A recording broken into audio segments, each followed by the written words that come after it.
आज से दोस्तों अगले क्वेश्चन की बात करते हैं। यहाँ पर कह रहा है क्वेश्चन नंबर 3 में दिए गए विकल्पों में से सही विकल्प का चयन कीजिए। यानी कि दोस्तों प्रश्न को देखते ही आप समझ गए क्या कि लेटर सीरीज का क्वेश्चन है मेरे भाई। किसका क्वेश्चन है? लेटर सीरीज का। ठीक, एसएससी एमटीएस के एग्जाम में पूछा हुआ क्वेश्चन है। अब कैसे करेंगे इस क्वेश्चन को? कम से कम समय में आप कैसे करोगे मेरे भाई? देखिएगा हम क्या करेंगे लेटर सीरीज में, पहले अक्षर की तुलना पहले से करेंगे। सबसे पहले आपने सीरीज को ध्यान से देखा कि यहाँ पे 2 अक्षर हैं, यहाँ पर 3 अक्षर हैं, यहाँ पर 4 अक्षर हैं। यानी कि क्वेश्चन मार्क की जगह जो हमारा जो आएगा ना अक्षर, उसमें 5 अक्षर होंगे। जो वर्ड आएगा ना उसमें 5 अक्षर होंगे। देखो 5 के बाद यहाँ पे दोस्तों कितने अक्षर हैं? 6 अक्षर हैं। तो आपको ये चीज भी यहाँ पर ध्यान देनी है। अब उसके बाद भैया देखो यहाँ पर देखो वाई के बाद क्या हो गया? जेड हो गया। बी के बाद देखो सी डी, एफ के बाद देखो जी H I, Q R S T U. बिल्कुल सीक्वेंस दे रखा है। यानी कि अगर हम क्वेश्चन मार्क का अगर पहला अक्षर पता कर लें मेरे भाई, तो उसके बाद वाले अक्षर जो होंगे ना वो बिल्कुल सीक्वेंस से बढ़ते हुए चले जाएंगे अल्फाबेटिकल ऑर्डर के क्रम में। ठीक है मेरे भाई, तो देखिएगा हम क्या करेंगे, देखेंगे वाई से बी कैसे बन रहा है। ठीक है, बी से देखो एफ कैसे बन रहा है, एफ से भैया सेम उसी प्रकार से हम क्या करेंगे क्वेश्चन मार्क का पहला अक्षर बना लेंगे। अब मेरे भाई ये बन कैसे रहा आप ये बताओ ना। तो आप कह दोगे वाई से बी, यानी कि मेरे भाई वाई के बाद क्या आता है? जेड, जेड के बाद ए के बाद बी। यानी कि मेरे भाई वाई से जो बी बन रहा है ना प्लस का 3 करके बन रहा है। अब देखो बी से एफ कैसे बन रहा है, तो आप कह दोगे मेरे भाई कि बी से एफ, यानी कि भैया बी से जो एफ बन रहा है प्लस का 4 करके बन रहा है। देखो भैया बी की प्लस वैल्यू 2, एफ की प्लस वैल्यू 6, 2 और 6 के बीच में कितने गैप है? 4। यानी कि बी से जो एफ बन रहा है ना प्लस का 4 करके बन रहा है। तो भैया एफ से यहाँ पे क्वेश्चन मार्क का पहला अक्षर कैसे बनेगा? तो आप कह दोगे पहले एक बार प्लस का 3 हुआ, फिर एक बार प्लस का 4 हुआ। यानी कि एफ के बाद वाला जो अक्षर बनेगा ना वो प्लस का 5 करके बनेगा। कैसे पहचाना? क्योंकि आपको साफ साफ दिख रहा है ना, एक बार प्लस का 3 एक बार प्लस का 4। तो मेरे भाई जाहिर सी बात है एफ के बाद जो अक्षर बनेगा वो प्लस का 5 करके बनेगा और प्लस का 5 करके बनेगा। ठीक है, तो एफ में प्लस का 5 करो क्या आएगा? तो आप कह दोगे मेरे भाई एफ की प्लस वैल्यू होती है 6 है, हमको करना है प्लस का 5, यानी कि 6 में 5 जोड़ दो दोस्तों क्या आएगा? 11। 11वें स्थान पे जो अक्षर आएगा वो क्वेश्चन मार्क का पहला अक्षर हो जाएगा, यानी कि के। तो भैया क्वेश्चन मार्क का पहला अक्षर क्या हो जाएगा मेरे भाई? के हो जाएगा। अगर आपको थोड़ा सा डाउट आ रहा हो मन में, ठीक है, तो आप क्रॉस चेक कर लो। के के बाद जो आपका अक्षर बनेगा वो प्लस का 6 करके बनेगा। क्यों? क्योंकि देखो मेरे भाई y से b बना प्लस का 3 करके, b से f बना प्लस का 4 करके, f से जो भैया क्वेश्चन मार्क का पहला अक्षर बना प्लस का 5 करके। अब भैया ये जो क्वेश्चन मार्क का जो पहला अक्षर k है, k से q बनना चाहिए प्लस का 6 करके। क्या बन रहा है? नहीं बन रहा है। तो आप कह दोगे k की प्लस वैल्यू होती है मेरे भाई 11। ठीक है, हमको प्लस का 6 करना है। देखो 5 के बाद प्लस का 6 होगा, आप सभी अच्छे से जानते हो। तो भैया 11 में 6 जोड़ोगे क्या आएगा? 17। 17वें स्थान पे क्या आता है? q। आपको देखो यहाँ पे पहला अक्षर q दे भी रखा है। ठीक है, जब आपने k निकाल लिया ना तो मेरे भाई कुछ करना ही नहीं है। k आपको सिर्फ एक ऑप्शन मिल रहा है, ऑप्शन नंबर सी में। यही ऑप्शन आपका क्या हो जाएगा? यहाँ पर बिल्कुल करेक्ट आंसर हो जाएगा। आगे कुछ हमको ध्यान ही नहीं देना। ठीक है, के के बाद क्या आएगा क्या नहीं आएगा। लेकिन मेरे भाई देखो के हमको पता चल गया, तो के के बाद हम सीक्वेंस से क्या कर देंगे? लेटर लिखते हुए चले जाएंगे। यानी कि के के बाद दोस्तों क्या आता है? L M N O. मैंने आपको पहले ही बताया है कि क्वेश्चन मार्क वाला क्वेश्चन मार्क दिए कितने अक्षर आएंगे? 5 अक्षर आएंगे। तो मेरे भैया क्या हो जाएगा? देखो यहाँ पर ऑप्शन नंबर सी में आपको 5 अक्षर मिल भी रहे हैं। तो क्लियर है? उम्मीद है दोस्तों आप इस प्रश्न को भी समझ गए। पूरा क्वेश्चन हमने बता दिया। ठीक है, इसी प्रकार से क्वेश्चन नंबर 4 की बात करते हैं मेरे भाई। यहां पर क्या कह रहा है? कह रहा है दिए गए प्रश्न में लुप्त संख्या का चयन कीजिए। एसएससी सीजीएल का पूछा हुआ क्वेश्चन है और अच्छा क्वेश्चन है। देखिएगा मिसिंग नंबर का क्वेश्चन है। ठीक है, यहां पर क्वेश्चन मार्क जो है यहां पर कौन सा नंबर आएगा दोस्तों ये आपको बताना है। कैसे लॉजिक फाइंड आउट करोगे? हमेशा हम क्या करेंगे, देखो क्वेश्चन मार्क कहां दे रखा है? आप कह दो कि यहां पर दे रखा है, यानी कि इस क्वेश्चन को हमें इस डायरेक्शन में सॉल्व करना पड़ेगा। ठीक है, ये हमारा एक तरीका होता है, एक लॉजिक होता है, आप इसे भी कह सकते हो। देखिएगा 8, 28 और 53 में ऐसा क्या है? ठीक है, यानी कि देखिएगा आप ये भी कह सकते हो कि मेरे भाई 8, 28 से 53 कैसे बनेगा? जिस प्रकार से आपका 8, 28 से 53 बनेगा ना, सेम उसी प्रकार से मेरे भाई 7, 25 से आपका यहाँ पर 47 बनेगा। और सेम उसी लॉजिक के आधार पर आपका 13 से 43 से भैया पे क्वेश्चन मार्क की वैल्यू बनेगी। अब कैसे बनेगी ये आपको सोचना है। या आप ये भी देख सकते हो कि 8 से 28 कैसे बन रहा है, यानी कि सीरीज वाला पैटर्न। सीरीज क्या पैटर्न क्या होता है? देखिएगा 8 से 28 आप कैसे बनाओगे? तो मेरे भाई आप कह सकते हो आसानी से कि हम 8 का करेंगे 3 गुना। मेरे भाई 8 का करेंगे 3 गुना। 8 का 3 गुना दोस्तों क्या होता है? 24। 24 में अगर हम लोग दोस्तों 4 जोड़ देंगे ना तो आप कह दोगे हमारा 28 बन जाएगा। 28 बन गया आपका। आप कह दोगे जी आप भैया बिल्कुल बन गया। कैसे बना? हम आपको अच्छे से करके बता दे रहे हैं। देखिएगा हमने करा 8 का 3 गुना। अब देखो मैं 8 से 28 बना रहे, कैसे बनाया? तो हमने 8 का 3 गुना करा दोस्तों, क्या आया? 24। 24 में अगर हम 4 जोड़ दें तो मेरे भाई 28 बन जाएगा। क्लियर है? आपने 8 से 28 बना ली। 28 से देखो मेरे भाई 53 कैसे बन रहा है, आप ये चेक कर लो। तो मेरे भाई आप कह दोगे कि 28 का हम क्या करेंगे? 28 का हमने 2 गुना कर लिया, यानी कि पहले 8 का 3 गुना, यानी कि पहले वाले नंबर का 3 गुना। ठीक है, उसमें 4 जोड़ दी तो मेरे भाई 28 बन गया था आपका। अब 28 का करेंगे 2 गुना, तो 28 दूनी दोस्तों क्या हो गया 56 होता है। 28 दूनी मेरे भाई क्या होता है 56 होता है। 56 में अगर हम लोग 3 घटा देंगे ना तो मेरे भाई क्या आ जाएगा 53। आपको देखो लास्ट में यहाँ पे 53 दे भी रखा है। आपको सीक्वेंस मिल गया क्या कि जो पहला नंबर है उसकी 3 गुना करो और फिर उसमें प्लस का 4 कर दो तो आपका 20 वाला नंबर यानी कि 28 बन जाएगा। फिर 28 का क्या कर दो मेरे भाई 28 का कर दो भी 28 का कर दो 2 गुना। 28 का 2 गुना हमने किया तो 56 हो गया और 56 में 3 घटा दो और आपका बन गया ये वाला नंबर 53। सेम पैटर्न आपको 7 25 में कर लेना है। देखो 7 से 25 कैसे बनेगा, तो मेरे भाई 8 से 28 बनाया था प्लस गुणा 3 करके प्लस 4 करके, यानी कि भैया 7 में भी क्या करोगे सेम पैटर्न लगाओगे। तो मेरे भाई 7 में पहले करोगे 3 की गुणा, फिर उसमें जोड़ोगे 4, तो मेरे भाई क्या आएगा 7 3 21, 4 मेरे भाई क्या आ जाएगा 25। और देखो आपको 25 बीच में दे भी रखा है, यानी कि हमारा लॉजिक यहां पर बिल्कुल सही चल रहा है। ठीक है, अब देखो 25 से 47 कैसे बनाओगे, तो मेरे भाई 28 से 53 कैसे बना था, आप कह दोगे 28 का 2 गुना -3 करके 53 बन गया था। तो भैया 25 का भी करेंगे यहां पर 2 गुना, यानी कि 25 की 2 गुना दोस्तों क्या होती है 50। 50 में घटाएंगे 3, सेम पैटर्न करना है हमको। 3 यहां पर घटाई थी, 3 यहां पर भी घटाओगे तो 50 में 3 घटाई दोस्तों आपका आ गया 47। और मेरे भाई आपको देखो यहां पर लास्ट में 47 दे भी रखा है ना, आप कह दोगे जी हाँ भैया बिल्कुल दे रखा है। तो सेम इसी प्रकार से मेरे भाई कुछ नहीं करना है, आप क्वेश्चन मार्क वैल्यू बता सकते हो। कैसे, आप कह दो कि जो पहला नंबर यहाँ पर 13 है इसकी पहले करो मेरे भाई 3 गुना और उसमें जोड़ दो 4, तो मेरे भाई बन जाएगा यहाँ पर 43। 13 39 और 4 243, सेम पैटर्न फॉलो किया हमने। अब 43 का करेंगे 2 गुना, मेरे भाई 43 का 2 गुना करोगे और माइनस का 3 करोगे तो आपकी क्वेश्चन मार्क वैल्यू आ जाएगी सेम पैटर्न से जो अभी आप ऊपर कर रहे थे। ठीक है, तो 43 का 2 गुना दोस्तों क्या हो गया, आप कह दोगे 86 हो गया। 86 में 3 घटा दो तो मेरे भाई क्या आ जाएगा 83, यानी कि क्वेश्चन मार्क वैल्यू क्या होगी 83 होगी। ऑप्शन नंबर दोस्तों आपका डी यहां पर बिल्कुल करेक्ट आंसर हो जाएगा। उम्मीद दोस्तों आप इस क्वेश्चन को भी समझ गए होंगे। ठीक है, इसी प्रकार से दोस्तों हम बात करते हैं अगले क्वेश्चन की, यानी कि 5वें क्वेश्चन की। यानी कि देखिएगा दोस्तों, आप किसी भी एग्जाम का पेपर देने जा रहे हो ना, आपको ऐसे ही क्वेश्चन सीक्वेंस में मिलते हैं। तो आज की इस वीडियो में 25 क्वेश्चन करने वाले, यानी कि दोस्तों हर एक चैप्टर का आपका 1 से 2 क्वेश्चन देखने को मिलेगा और हर एक डाउट क्लियर यहां पर होता चला जाएगा। आपकी प्रैक्टिस भी होती जाएगी कि आपको क्वेश्चन आ रहे हैं या नहीं आ रहे हैं, क्या आप मजबूत हो, मेंटली प्रिपेयर हो एग्जाम के लिए या नहीं हो, आपको हर चीज पता चल जाएगी। चाहे आप रेलवे की तैयारी कर रहे हो या किसी भी एग्जाम की तैयारी कर रहे हो, सभी परीक्षाओं में दोस्तों आपको ऐसे ही क्वेश्चन देखने को मिलेंगे। ठीक है, प्री की बात हो रही है भी, मेंस की नहीं, प्री।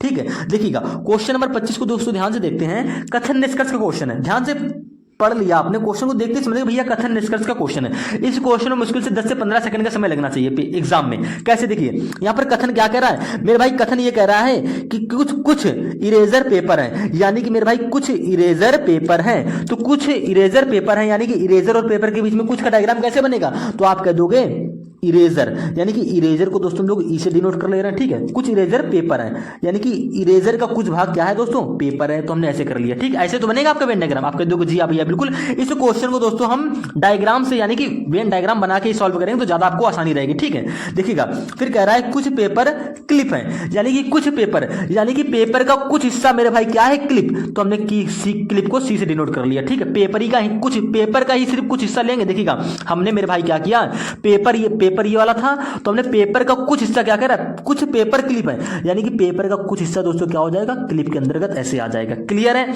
आप कह दोगे जी हाँ भैया बिल्कुल क्लियर है। इसके बाद कह रहा है सभी क्लिप क्या है मेरे भाई, बॉल हैं। सभी क्लिप यानी कि जो क्लिप, देखो ये क्लिप जो है ये सभी क्लिप बोल रहा है, सभी क्लिप बॉल हैं। हम अपनी तरफ से कुछ नहीं कर रहे हैं, सब कुछ यहां पर दे रखा है। सभी क्लिप यानी कि मेरे भाई क्लिप का जो पूरा हिस्सा है ना वो बॉल के अंतर्गत आ जाएगा, यानी कि ये नीला वाला गोला दोस्तों हमारा किसका हो जाएगा, बॉल का हो जाएगा। बॉल को हमने बी से डिनोट कर लिया। ठीक है, ये आपका भैया कथन के हिसाब से वेन डायग्राम बन गया। क्लियर है, आप कह दोगे जी हाँ भैया बिल्कुल क्लियर है। तो भैया हमारा जब ये इस कथन के अनुसार से दोस्तों हमारा ये वेन डायग्राम बन गया। आपका निष्कर्ष यहाँ पर क्या कह रहा है निष्कर्ष नंबर 1। अब देखिए क्या ये निष्कर्ष सही है नहीं, आपको ऑप्शन में देख के बताना है। कह रहा है पहला निष्कर्ष क्या है, सभी पेपर बॉल हैं। हम इस देखो जो कथन के अनुसार से मेरा ये वेन डायग्राम बना है, अब क्या ये निष्कर्ष इसको फॉलो कर रहे हैं या नहीं कर रहे हैं, देखिएगा कह रहा है सभी पेपर बॉल है। क्या आपको देखो डायग्राम में देखने से लग रहा है कि सभी पेपर बॉल है, सभी पेपर, यानी कि भैया सभी पेपर बॉल के बीच, पेपर और बॉल के बीच कैसा डायग्राम बनना चाहिए, यानी कि पेपर सभी पेपर, यानी कि पेपर का पूरा हिस्सा क्या आएगा बॉल के अंतर्गत, इस प्रकार से आना चाहिए। लेकिन ऐसा तो हमको कहीं दिख नहीं रहा। हाँ ये होता अगर कि कुछ पेपर बॉल हैं या कुछ बॉल पेपर हैं तो सही होता निष्कर्ष ये। लेकिन मेरे भाई पेपर का देखो, पेपर का कुछ हिस्सा तो बॉल के अंतर्गत आ रहा है ना, यानी कि सभी पेपर बॉल नहीं होंगे। तो मेरे भाई ये निष्कर्ष क्या हो गया, गलत हो गया, यानी कि अनुसरण नहीं करता है। अब बात करते हैं दूसरे निष्कर्ष की। ये क्या कह रहा है, कुछ इरेजर क्लिप हैं, कुछ इरेजर क्लिप हैं, लेकिन मेरे भाई इरेजर का तो हिस्सा ये रहा और क्लिप का हिस्सा मेरे भाई ये रहा, ये तो एक दूसरे को टच ही नहीं कर रहा है। कुछ का डायग्राम यानी कि इरेजर और क्लिप के बीच में मेरे भाई इरेजर ये रहा और कुछ इरेजर क्लिप है, यानी कि इरेजर और क्लिप के बीच में ऐसा डायग्राम बनना चाहिए, लेकिन ऐसा तो हमको दिख ही नहीं रहा है ना। तो मेरे भाई ये वाला निष्कर्ष भी क्या हो जाएगा, यहाँ पर बिल्कुल गलत हो जाएगा। इरेजर का देखो पूरा भाग अलग है, क्लिप का भाग मेरे भाई साहब ये है,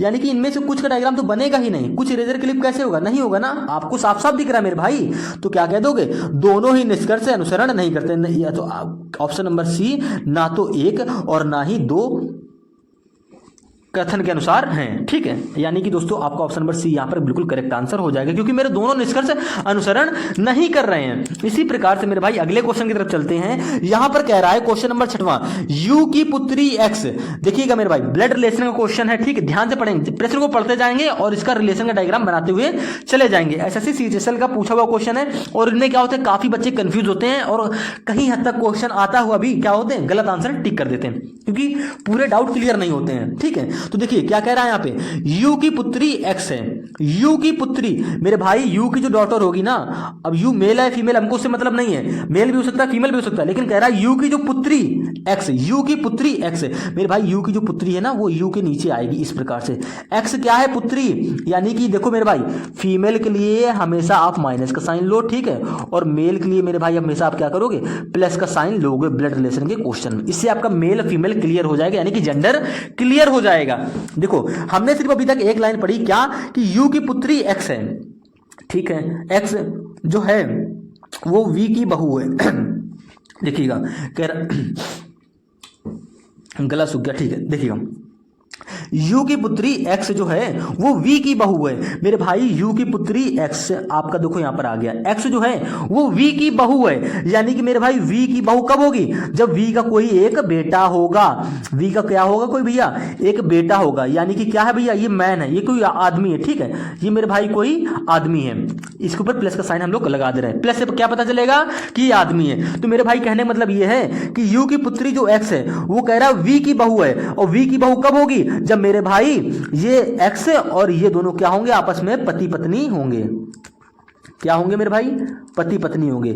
मेरे भाई कहने का मतलब ये है कि वी का कोई बेटा होगा ना, उसकी शादी एक्स से हुई होगी, तभी तो एक्स वी की बहू लगेगी ना, तभी तो ये इसकी बहू होगी। आप कह दो कि जी हाँ भैया बिल्कुल, यानी कि मेरे भाई ये दोनों आपस में क्या होंगे, पति पत्नी होंगे। ठीक है, उसके बाद कह रहा है डब्लू जो है वो वी की पुत्री का पुत्र है, डब्लू जो है वी की पुत्री का पुत्र है मेरे भाई, जो डब्लू है वो वी की पुत्री, यानी कि मेरे भाई वी की एक और संतान है। वी की एक और संतान क्या है, वी की पुत्री, यानी कि मेरे भाई वी की एक और संतान क्या है, जो पुत्री है, एक और संतान है जो कि क्या है, पुत्री है। साफ साफ बोला ना, जो डब्लू है ना वो वी की पुत्री का पुत्र है, यानी कि मेरे भाई वी की पुत्री कहां पर आ जाएगी, यहां पर आ जाएगी। ठीक है, यानी कि मेरे भाई ये जो हो जाएगी ये वी की पुत्री, यानी कि इसको माइनस का साइन हम लोग ले लेंगे। क्लियर है, ध्यान देंगे, ये जो महिला होगी ना ये वी की पुत्री हो जाएगी, और वी की पुत्री का पुत्र कौन है, डब्लू, यानी कि वी की पुत्री ये हो गया, वी की पुत्री ये महिला हो गई, और इसका पुत्र कौन है मेरे भाई,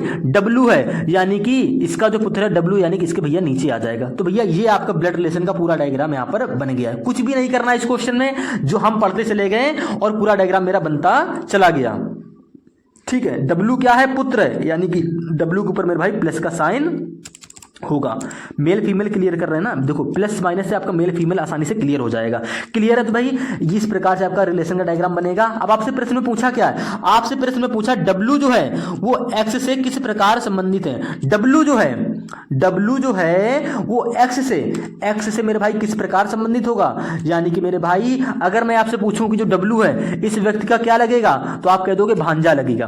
क्या लगेगा मेरे भाई, भांजा लगेगा। क्यों, क्योंकि आप जान रहे हो जब वी की, देखो वी की पुत्री ये महिला है ना, तो वी का बेटा तो ये था, तो भैया ये दोनों आपस में क्या हो जाएंगे मेरे भाई, ये दोनों आपस में भाई बहन हो जाएंगे। क्यों, क्योंकि इन दोनों का पिता कौन है, वी है। इन दोनों को पिता कौन है मेरे भाई, पिता बोलो या माता बोलो, क्योंकि वी का जेंडर हमको क्लियर नहीं था, लेकिन लेकिन इन दोनों के ये दोनों आपस में क्या होंगे मेरे भाई, ये दोनों यानी कि मेरे भाई ये पुरुष और ये महिला आपस में भाई बहन हो जाएंगे। तो जिस महिला का जो लड़का होगा वो इसके भाई का क्या लगेगा मेरे भाई, भांजा लगेगा, और ये पुरुष इसके लड़के महिला के लड़के का क्या लगेगा, मामा लगेगा। इतना आप सभी अपने ऊपर रख के देख लीजिए, आप सभी जानते हो। हमसे पूछा है कि डब्ल्यू का एक्स से क्या रिलेशन होगा, एक्स कौन है, तो मेरे भाई एक्स तो इसकी पत्नी है, यानी कि साफ सीधी बात है भैया, एक्स जब इसकी पत्नी है यानी कि भैया भतीजा लगेगा। चचेरा भाई, देखो आप गो थ्रू ऑप्शन में जा सकते हो, आपको समझ में नहीं आ रहा, देखो चचेरा भाई तो होगा नहीं, ससुर भी नहीं होगा, जीजा भी नहीं होगा, ऑप्शन बचता है आपका एक भतीजा, यानी कि भतीजा होगा। ऑप्शन नंबर सी मेरे भाई यहाँ पर बिल्कुल करेक्ट आंसर हो जाएगा। डब्ल्यू और एक्स के बीच रिलेशन क्या होगा,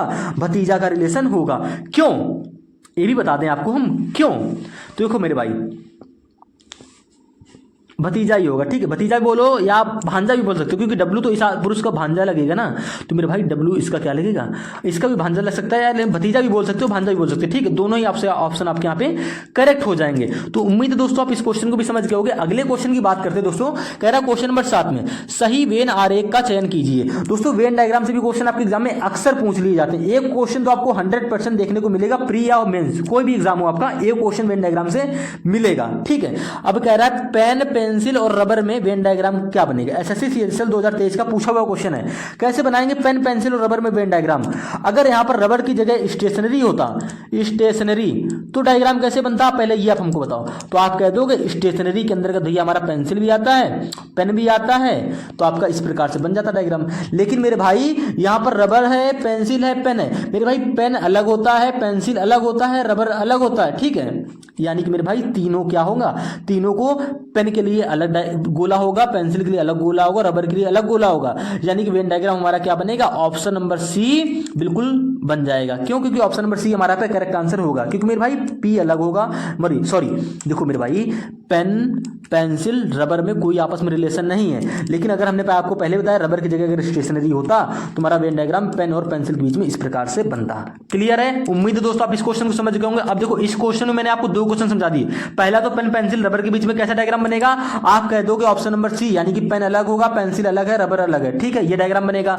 स्टेशनरी वाला भी बता दिया, क्लियर है। अब इसी प्रकार से दोस्तों अगले क्वेश्चन की तरफ चलते हैं, क्वेश्चन नंबर 8 की तरफ। कह रहा दी गई शीट को मोड़कर एक घन बनाया जाता है, तो निर्मित घन के विपरीत फलकों पर अक्षरों का कौन सा युग्म होगा। मेरे भाई एसएससी सीपीओ का पूछा हुआ क्वेश्चन है। पहले तो आप प्रश्न को देखते ही समझ गए होंगे क्या कि मेरे भाई ये ओपन डाइस का क्वेश्चन है। किसका क्वेश्चन है, ओपन डाइस। मेरे भाई देखो डाइस को जब हम सेपरेट से आपको वीडियो बनाकर पढ़ाएंगे ना, तो आपको वो भी वीडियो भी देखने को मिलेगी, डाइस भी देखने को मिलेगा। लेकिन मेरे भाई डाइस में देखो ये हमारा कौन सी डाइस का, वो ओपन डाइस है। ये मेरे भाई ओपन डाइस है। तो ओपन डाइस के क्वेश्चन को कैसे सॉल्व करते हैं आपको हम बता रहे हैं, देखिएगा। इसमें हम क्या करेंगे, क्या हमसे पूछा क्या है, घनों में विपरीत फलकों पर अक्षरों का कौन सा युग्म होगा। यानी कि दोस्तों हम पहले जो हमको ये जो ओपन डाइस दे रखी है, इसमें अपोजिट कौन किसके होगा, ये पहले ये बताओ। अल्टरनेट देखो, पी क्यू का अपोजिट हो जाएगा, ठीक है, यू आर के अपोजिट हो जाएगा मेरे भाई। एक गैप छोड़ के देखते हैं, यानी कि पी के बाद हम टी को छोड़ के देखेंगे क्यू को, यानी कि ये दोनों क्या हो जाएंगे, दूसरे के एक दूसरे के अपोजिट हो जाएंगे। आप अल्टरनेट भी बोल सकते हो इसको, इसमें इस डायग्राम में आप अल्टरनेट भी बोल सकते हो, यानी कि पी के बाद टी को छोड़ो, क्यू एक दूसरे पी क्यू आपस में अपोजिट हो जाएंगे। यू के बीच वाला यू के बाद एस को छोड़ो आर, यानी कि यू आर मेरे भाई अपोजिट हो जाएंगे। जब यू आर एक दूसरे के अपोजिट हो गए, पी और क्यू दोस्तों एक दूसरे के अपोजिट हो गए, तो मेरे भाई बचा क्या, टी एस, यानी कि जाहिर सी बात है टी और एस भी आपस में क्या होंगे, एक दूसरे के अपोजिट होंगे। क्लियर है, आप कह दो कि जी हाँ भैया बिल्कुल, इतना क्लियर हो गया। यू आर के अपोजिट हो गया मेरे भाई, पी क्यू के अपोजिट हो गया, टी एस के अपोजिट हो गया। तो आपको ये बताना है कौन सा ऑप्शन सही है। देखो टी एस के अपोजिट हो रहा है, आप कह दोगे हाँ हो रहा है। पी यू के अपोजिट हो रहा है भैया, पी के अपोजिट यहाँ पर क्यू है, यानी कि ऑप्शन नंबर बी गलत हो जाएगा। यू टी के अपोजिट देखो ऑप्शन नंबर सी, यू तो आर के अपोजिट हो रहा है, यानी कि मेरे भाई ऑप्शन नंबर सी भी गलत हो जाएगा। आर पी, यानी कि देखो भैया आर तो यू के अपोजिट है और यू आर के अपोजिट है, मेरे भाई पी तो पी के अपोजिट तो होएगा ही नहीं, क्योंकि पी के अपोजिट तो क्यू है, यानी कि मेरे भाई option number B C D तीनों गलत हो गए। आपने क्या करा, ओपन डाइस की इस डायग्राम को देखा, सिर्फ आपको यहाँ पर अपोजिट अक्षर पता होना चाहिए। तो मेरे भाई अपोजिट अक्षर कैसे पता निकालते हैं, अल्टरनेट करके, यानी कि देखिएगा एक का गैप लेके, यानी कि P और Q एक दूसरे का अपोजिट होंगे, इसको छोड़ दो, ठीक है, और U और R आपस में अपोजिट होंगे, बीच वाले को छोड़ दो। क्लियर है, अब बचा क्या हमारा एस और क्यू, सॉरी एस और टी, यानी कि मेरे भाई एस और टी एक दूसरे के अपोजिट अब हो जाएंगे। तो यू आर एक दूसरे का अपोजिट है, पी क्यू एक दूसरे का अपोजिट है, टी और एस आपस में एक दूसरे का अपोजिट है।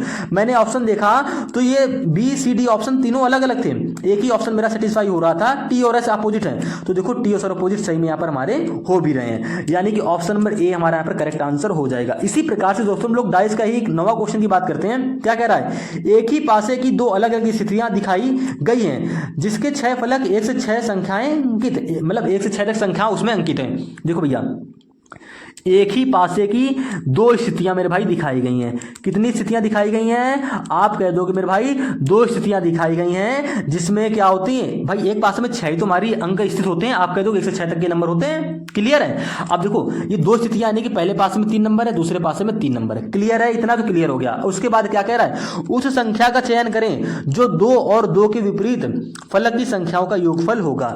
यानी कि पहले आपको 2 का विपरीत पता करना है। तो मेरे भाई देखिएगा ये हमारा क्या है, 2 फिगर वाला क्वेश्चन है। ये भैया हमारा डाइस क्लोज देखो हम लिख देते हैं कि दोस्तों ये हमारा क्लोज डाइस में जो ना ये 2 फिगर वाला क्वेश्चन है, 2 फिगर वाला। ठीक है, क्लियर है। ये भैया क्लोज डाइस में हमारा 2 फिगर वाला क्वेश्चन है। अब इस क्वेश्चन को सॉल्व कैसे करते हैं, देखो 2 फिगर में मेरे भाई साहब 2-3 प्रकार के क्वेश्चन बनते हैं। पहला नो कॉमन। नो कॉमन का मतलब क्या हो गया, यहां पर जो नंबर लिखे हैं यहां पर जो नंबर लिखे हैं बिल्कुल अलग होने चाहिए। क्या यहां पर ऐसा नो कॉमन वाला क्वेश्चन बन रहा है, आप कह दोगे नहीं, यहां पर देखो 2 कॉमन है, यहां पर 2 कॉमन है और कुछ कॉमन है नहीं। यानी कि मेरे भाई क्लोज डाइस में 2-3 प्रकार के क्वेश्चन बनते हैं। क्या, पहला तो नो कॉमन, यानी कि यहां पर नो कॉमन, उसके बाद में क्या हो गया 1 कॉमन, फिर 2 कॉमन, मोर देन 2 कॉमन। यानी कि मेरे भाई इन दोनों डायग्राम में 1 अंक भी कॉमन हो सकता है, 2 अंक भी कॉमन हो सकते हैं। यानी कि यहां पे 4-2 है तो यहां पर भी 4-2 हो सकता था। ठीक है, 4-2 यहां पर भी हो सकता था, 2 कॉमन हो गया। मोर देन 2 कॉमन के हिसाब से, मोर देन 2 का मतलब क्या होगा मेरे भाई, एक आकृति आपको और दे रखी होगी। ठीक है, तो नो कॉमन का क्वेश्चन तो ये बना नहीं मेरे भाई। ये किस क्लोज डाइस में कौन सा क्वेश्चन है, 1 कॉमन वाला क्वेश्चन है, क्योंकि देखो इनकी आकृतियों में हमको सिर्फ 1 नंबर कॉमन मिल रहा है। क्या, 2 यहां पर भी है, 2 यहां पर भी है। जब जैसे ही हमको पता चल गया कि ये 1 कॉमन हो रहा है, ये 1 कॉमन का क्वेश्चन है, तो मेरी ट्रिक होती है क्या, 1 कॉमन का मतलब 1 कॉमन, यहां पर 2 है, यहां पर 2 कॉमन है। ठीक है, तो हम क्या करेंगे, क्लॉकवाइज डायरेक्शन में घूम जाएंगे। यानी कि देखो 2 को पकड़ लो, इस वाले डायग्राम में हमने 2 को पकड़ा, अब 2 से आप क्लॉकवाइज घूम जाओ या एंटी क्लॉकवाइज घूम जाओ, आपको सेम पैटर्न दूसरे डायग्राम में भी फॉलो करनी। ठीक है, आप पहले 2 से क्लॉकवाइज घूम जाओ, तो 2 से क्लॉकवाइज घूमो तो मेरे भाई क्या आएगा, आप कह दो 2 से जैसे हम क्लॉकवाइज चले तो मेरे भाई पहले आया 4, फिर 4 के बाद मेरे भाई क्या आया इस डायग्राम में 1 आया। क्लियर है। इसी प्रकार से मेरे भाई सेम पैटर्न आपको करना है दूसरे इस वाले डायग्राम में। यानी कि मेरे भाई देखो यहाँ पर 2 यहाँ पर हैं, हम जैसे अगर आप यहाँ पे क्लॉकवाइज चले हो तो मेरे भाई यहाँ पर भी क्लॉकवाइज चलो, तो 2 से जब यहाँ पर क्लॉकवाइज चलोगे तो मेरे भाई क्या आएगा, आप लिख लोगे, आप कह दोगे 2 से चले क्लॉकवाइज तो पहले 3 दिखा, 3 के बाद 200 क्या दिखा 6। यानी कि इससे आपको क्या निकल के आ जाएंगे, अपोजिट अक्षर निकल के आ जाएंगे। यानी कि मेरे भाई 1 और 6 एक दूसरे का अपोजिट होंगे, 4 और 3 दोस्तों एक दूसरे का अपोजिट होंगे। हमको पता करना था 2 के अपोजिट क्या होगा। अब मेरे भाई एक पासे में 1 से लेकर 6 तक, यानी कि 1 2 3 4 5 6 संख्याएं जब अंकित हैं तो मेरे भाई ये बताओ कि जब 1 और 6 एक दूसरे का अपोजिट हो गए, ठीक है, 4 और 3 एक दूसरे का अपोजिट हो गए, तो बचा क्या 2 5, यानी कि 2 5 अब एक दूसरे के अपोजिट होंगे। ठीक है, यानी कि 2 के विपरीत मेरे भाई क्या होगा 5 होगा। इससे आपको क्या पता चलेगा कि 2 के विपरीत क्या होगा। क्लियर है। ये दोस्तों हमारा 1 कॉमन का क्वेश्चन है। क्लियर है। आज की इस क्लास में दोस्तों हम क्या करेंगे, 1 कॉमन का क्वेश्चन करें डाइस में, क्लोज डाइस का। अगली जो पार्ट आएगी इसका जो प्रैक्टिस सेट 3 होगा उसमें आपको दोस्तों हम 2 कॉमन वाला क्वेश्चन भी कराएंगे, यानी कि 1 कॉमन 2 कॉमन दोनों क्वेश्चन एक साथ कराएंगे, जिससे आपका पूरा डाउट वहां पर क्लियर हो जाएगा। लेकिन पहले आप ये समझो कि अगर आपको एग्जाम में 1 कॉमन वाला क्वेश्चन आ गया तो कैसे सॉल्व करोगे मेरे भाई। जहां पर कॉमन वाला जो भी कॉमन हो रहा है वहीं से बस क्या करो क्लॉकवाइज घूम जाओ। अगर आप पहले में क्लॉकवाइज घूमे तो दूसरे में आपको क्लॉकवाइज ही घूमना पड़ेगा। ठीक है, और ऐसे जैसे मैं आपको अंक यहाँ पर लिख के बताएं ऐसे आप अंक लिख लेंगे, आपको वहां पर अपोजिट अक्षर निकल कर आ जाएगा। क्लियर है। तो मेरे भाई 2 के अपोजिट क्या होगा 5 है। हमें क्या करना है 2 के विपरीत फलक की संख्याओं का योगफल, यानी कि 2 के विपरीत क्या मेरे भाई निकल के आया 5 है, यानी कि 2 के विपरीत फलक की संख्याओं का योगफल, यानी कि भैया 2 और 5 का योगफल क्या होगा मेरे भाई, आप कह दो होता है 2 और 5 का योगफल होता है 7, यानी कि ऑप्शन नंबर बी। हमको यहाँ पे विपरीत नहीं बताना है मेरे भाई, हमको यहाँ पर विपरीत जो अक्षर उसके आएगा उसका उन दोनों को ऐड करके यानी कि योगफल बताना है, यानी कि ऑप्शन नंबर बी आपका यहाँ पर करेक्ट आंसर हो जाएगा। तो उम्मीद है दोस्तों आप इस क्वेश्चन को समझ गए होंगे। अब काफी लोगों का डाउट रहा होगा आप क्लॉकवाइज जोनों में घूमें, आप एंटी क्लॉकवाइज घूम सकते हो, ऐसा नहीं कि आंसर अलग अलग आएगा। आप मेरे भाई देखो दो यहां पर भी है, दो यहां पर भी है। दो से अब क्या करो, अब एंटी क्लॉकवाइज घूम जाओ। क्लॉकवाइज भैया क्या होता है, इस डायरेक्शन, ये डायरेक्शन होती है क्लॉकवाइज की, और मेरे भाई एंटी क्लॉकवाइज क्या होता है, ये डायरेक्शन होती है। ठीक है, तो मेरे भाई हम क्या करेंगे, अब एंटी क्लॉकवाइज घूम के आपको क्वेश्चन करा दे रहे हैं। देखो दो यहां पर है, दो से जब आप एंटी क्लॉकवाइज घूमे तो मेरे भाई दो के बाद आपको क्या देखने को मिला, आप कह दो एक मिला, एक के बाद मेरे भाई चार मिला, लिख लिया आपने। अब यहां से भी दो से क्या करो, एंटी क्लॉकवाइज घूमो, दो से ही घूमना पड़ेगा क्योंकि वन कॉमन ट्रिक हो रही है, इसी तो कहते हैं वन कॉमन ट्रिक। तो भैया दो को यहां पे लिखेंगे, दो से जैसे एंटी क्लॉकवाइज घूमे आप, तो दो के बाद क्या मिला, छह मिला, छह के बाद मेरे भाई क्या मिला, तीन मिला। क्लियर है, आपने ऐसे नंबर के नीचे नंबर लिख लिया। तो मेरे भाई से क्या निकल के आ जाएगा, चार और तीन एक दूसरे का अपोजिट होंगे, एक छह एक दूसरे का अपोजिट होंगे। यहाँ पे देखो एक छह हो गया, चार तीन हो गया, दो पांच, यानी कि भैया दो और पांच एक दूसरे का अपोजिट होंगे। जैसे आपने क्लॉकवाइज में किया वैसे हमने एंटी क्लॉकवाइज कर लिया। देखो सेम ही तो अपोजिट हो रहा है ना, क्या बदल गया, क्या चार देखो तीन और चार पहले भी अपोजिट थे, तीन और चार अब भी अपोजिट है। एक छह पहले भी अपोजिट था, एक छह भी अपोजिट है। दो पांच पहले भी अपोजिट हो रहे थे, अभी भी हो रहे हैं, यानी कि दो और पांच के विपरीत फल, मतलब दो के विपरीत पांच है, इनके विपरीत फलकों का योग क्या हो गया भैया, सात हो गया। यानी कि ऑप्शन नंबर बी मेरे भाई यहां पर करेक्ट आंसर हो जाएगा। आप चाहे क्लॉकवाइज से करो या एंटी क्लॉकवाइज से करो, सेम क्वेश्चन मेरे भाई 10वां क्वेश्चन है, इसको करके हम आपको बता दे रहे हैं। देखिएगा यहां पर क्या हो रहा है, कह रहा है देखो एक ही पासे की दो अलग अलग स्थितियों को दिखाया गया है, वह संख्या चुने जो सबसे ऊपरी होगी और यदि 6 सबसे नीचे है। यानी कि मेरे भाई 6 सबसे नीचे है तो 6 के ऊपर कौन सा नंबर आएगा, यानी कि 6 के विपरीत क्या होगा, इनडायरेक्टली आपसे ये पूछा है 6 के विपरीत क्या होगा।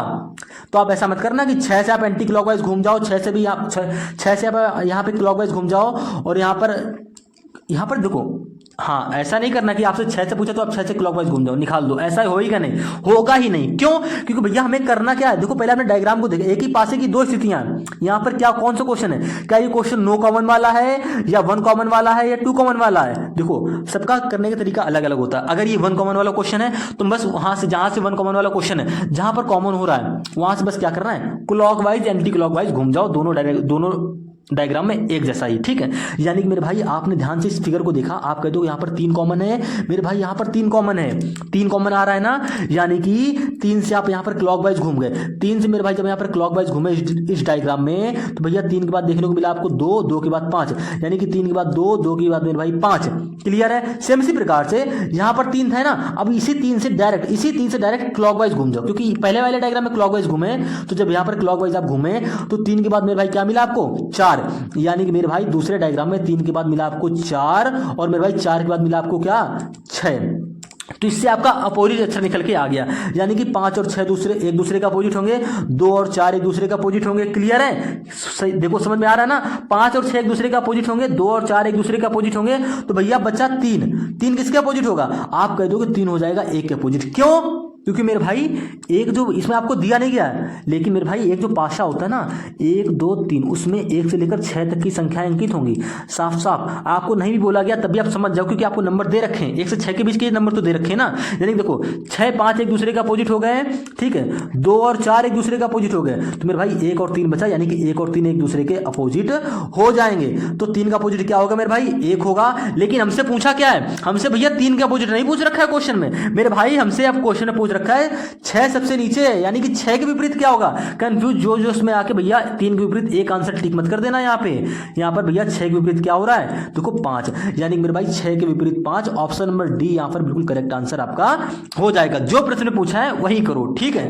उम्मीद है दोस्तों आप इस क्वेश्चन को भी समझ गए होंगे। इसी प्रकार से मेरे भाई एक ओपन डैश का क्वेश्चन आपको मैं और करा दे रहे हैं, देखिएगा यहां पर कह रहा है दी गई शीट को मोड़कर एक घन बनाया गया है, इस प्रकार बने घन में दर्शाने वाले फलक एफ के विपरीत फलक पर कौन सा अक्षर होगा। मेरे भाई एसएससी सीएचएसएल का पूछा हुआ क्वेश्चन है, ओपन डाइस का क्वेश्चन है। ओपन डाइस दूर से ही देखने में समझ में आ रही, क्लोज डाइस कैसी होती है भैया, ऐसी क्लोज डाइस होती है, और मेरे भाई ये होती है ओपन डाइस। क्लियर है, देखो क्लोज डाइस के बारे में बिल्कुल हम आपको डिटेल से समझाएंगे, तभी आपको समझ में आएगा कि 1 कॉमन कहाँ है, 2 कॉमन कैसे पहचानते हैं, और 2 कॉमन के क्वेश्चनों को कैसे सॉल्व करते हैं, मोर देन 2 कॉमन या मोर देन 2 फिगर के क्वेश्चनों को कैसे सॉल्व करते हैं, आपको हम अच्छे से हर चीज समझाएंगे, लेकिन डाइस के सेपरेट वीडियो में। ये हमारा प्रैक्टिस सेट है, तो प्रैक्टिस सेट में आपको सिर्फ हम जो क्वेश्चन आपको दिख रहा है वही क्वेश्चन के बारे में थोड़ा सा समझाएंगे। अब बात करते हैं दोस्तों इस क्वेश्चन की। इससे पहले हम दोस्तों एक ओपन डाइस क्वेश्चन कर चुके हैं, ये क्वेश्चन आपको खुद से मेरे भाई करना है, वीडियो को पॉज कर लो, रोक लो, अपने मन से करो। करना क्या है भैया, बताना क्या है इस क्वेश्चन में, मेरे भाई साफ साफ बोल रहा है एफ के विपरीत फलक पर कौन सा अक्षर होगा। मेरे भाई कुछ नहीं करना है, देखो एफ डी एक दूसरे के अपोजिट होंगे, ठीक है, एफ और डी मेरे भाई एक दूसरे के अपोजिट होंगे, या सॉरी एफ नहीं आर है यहाँ पर, देखो आर और डी मेरे भाई क्या होंगे, एक दूसरे के अपोजिट हो जाएंगे, ठीक है। एम और एफ मेरे भाई, एम और एफ एक दूसरे के अपोजिट हो जाएंगे, समझ रहे हैं, इतना तो आप जान ही रहे होंगे। उसके बाद भैया देखो आर और डी एक दूसरे के अपोजिट हो गए, एम और एफ मेरे भाई एक दूसरे के अपोजिट हो गए, तो बचा क्या, जी और सी। तो मेरे भाई जी और सी भी एक दूसरे के अपोजिट हो जाएंगे। हमसे प्रश्न में पूछा है कि एफ के विपरीत क्या होगा, तो मेरे भाई एफ के विपरीत यहाँ पर आपको दिख रहा है एम, यानी कि ऑप्शन नंबर सी मेरे भाई यहाँ पर करेक्ट आंसर हो जाएगा। 5 सेकंड या 10 सेकंड से ज्यादा का समय इस क्वेश्चन में लगना ही नहीं है। अगले क्वेश्चन की बात करते हैं मेरे भाई, क्या कह रहा है, 12वां क्वेश्चन कह रहा है 5 व्यक्ति P Q R S T एक सीधी पंक्ति में उत्तर की ओर मुख करके बैठे हैं। मेरे भाई सिटिंग अरेंजमेंट का क्वेश्चन है, ध्यान से पढ़िएगा। P Q R S T एक सीधी पंक्ति में उत्तर की ओर मुख करके बैठे हैं। क्यू एस के बाएं निकटतम स्थान पर बैठा है, आर और डी के मध्य केवल 3 व्यक्ति बैठे हैं। पी टी के निकटतम बाएं बैठा है, पंक्ति के मध्य में कौन बैठा है। मेरे भाई आपसे प्रश्न पूछा है पंक्ति के मध्य में कौन बैठा है, एसएससी एमटीएस का पूछा हुआ क्वेश्चन है। कैसे बनाओगे भैया, कह रहा है 5 व्यक्ति P Q R S T एक सीधी पंक्ति में उत्तर की ओर मुख करके बैठे हैं। पहली इतनी लाइन हमने पढ़ी और इतना हम क्या करेंगे, इतनी कंडीशन को फॉलो करेंगे। भैया एक पंक्ति है मेरे भाई, ये पंक्ति हो गई, क्लियर है, सीधी पंक्ति है, ध्यान देंगे सीधी पंक्ति है, और इसमें कितने व्यक्ति बैठे हैं, P Q R S T यानी कि टोटल 5 व्यक्ति बैठे हैं। तो हमने 5 व्यक्तियों का स्थान बनाना है, कहाँ की ओर भैया, कह रहा है सभी का मुख उत्तर की ओर मुख करके बैठे हैं, यानी कि जो P Q R S T जो इस पे बैठे हुए ना इस पंक्ति में, सभी का मुख किधर की ओर है, उत्तर की ओर है। तो भैया उत्तर किधर होता है, आपको बता दे रहे हैं, ये दोस्तों मेरा होता है पूरब, ये मेरे भाई होता है पश्चिम, ये ऊपर की ओर मेरे भाई क्या होता है, उत्तर होता है, नीचे की ओर क्या होता है मेरे भाई, दक्षिण होता है। उत्तर की ओर यानी कि मेरे भाई एरो आपका ऐसे बनेगा, उत्तर दिशा आपकी ऊपर की ओर ऐसे होती है। तो मेरे भाई 5 व्यक्ति है ना, तो देखो पहला व्यक्ति ये हो गया, दूसरा व्यक्ति मेरे भाई ये हो गया, ठीक है, तीसरा व्यक्ति मेरे भाई ये हो गया, चौथा व्यक्ति मेरे भाई ये हो गया, ठीक है, और बचा 5वां व्यक्ति मेरे भाई, 5वां व्यक्ति ये हो गया। क्लियर है, इतना आपने कर लिया। उसके बाद जब प्रश्न को आप आगे पढ़ोगे तो मेरे भाई कह रहा है क्यू एस के बाएं निकटतम स्थान पर बैठा है, क्यू एस के बाएं, एस के बाएं, भैया जो क्यू है वो एस के बाएं है, एस के बाएं क्यू ऐसे भी हो सकता है, ऐसे यहां पर भी बैठ सकता है, ऐसे भी, मतलब ये कंडीशन हमको एक ऐसी लाइन ढूंढनी है जो बिल्कुल सेटिस्फाई कर रही हो, मतलब कंडीशन को सेटिस्फाई कर रही हो, यानी देखिएगा जो बिल्कुल पक्की लग रही हो आपको। क्यू एस के बाएं निकटतम स्थान पर बैठा है, क्या हम क्यू एस का स्थान यहाँ पर क्लियर कर पा रहे हैं, नहीं कर पा रहे हैं। हमें वो लाइन ढूंढनी जिससे एक व्यक्ति का स्थान बिल्कुल क्लियर हो जाए कि वो व्यक्ति वहां से हिलेगा नहीं, ना डुलेगा, वहीं पर बैठेगा। तो वो लाइन कौन सी है, तो जैसे ही आगे बढ़े यहाँ पर बोला है आर और टी के मध्य में केवल 3 व्यक्ति बैठे हैं। आर और टी के मध्य में केवल 3 व्यक्ति बैठे हैं मेरे भाई। जब यहाँ पर अब आर और टी के मध्य में 3 व्यक्ति कब बैठेंगे, तो आप कह दोगे आर यहाँ पर बैठेगा, टी यहाँ पर बैठेगा, या आप ये भी कह सकते हो मेरे भाई कि टी यहां पर बैठेगा, आर यहां पर बैठेगा।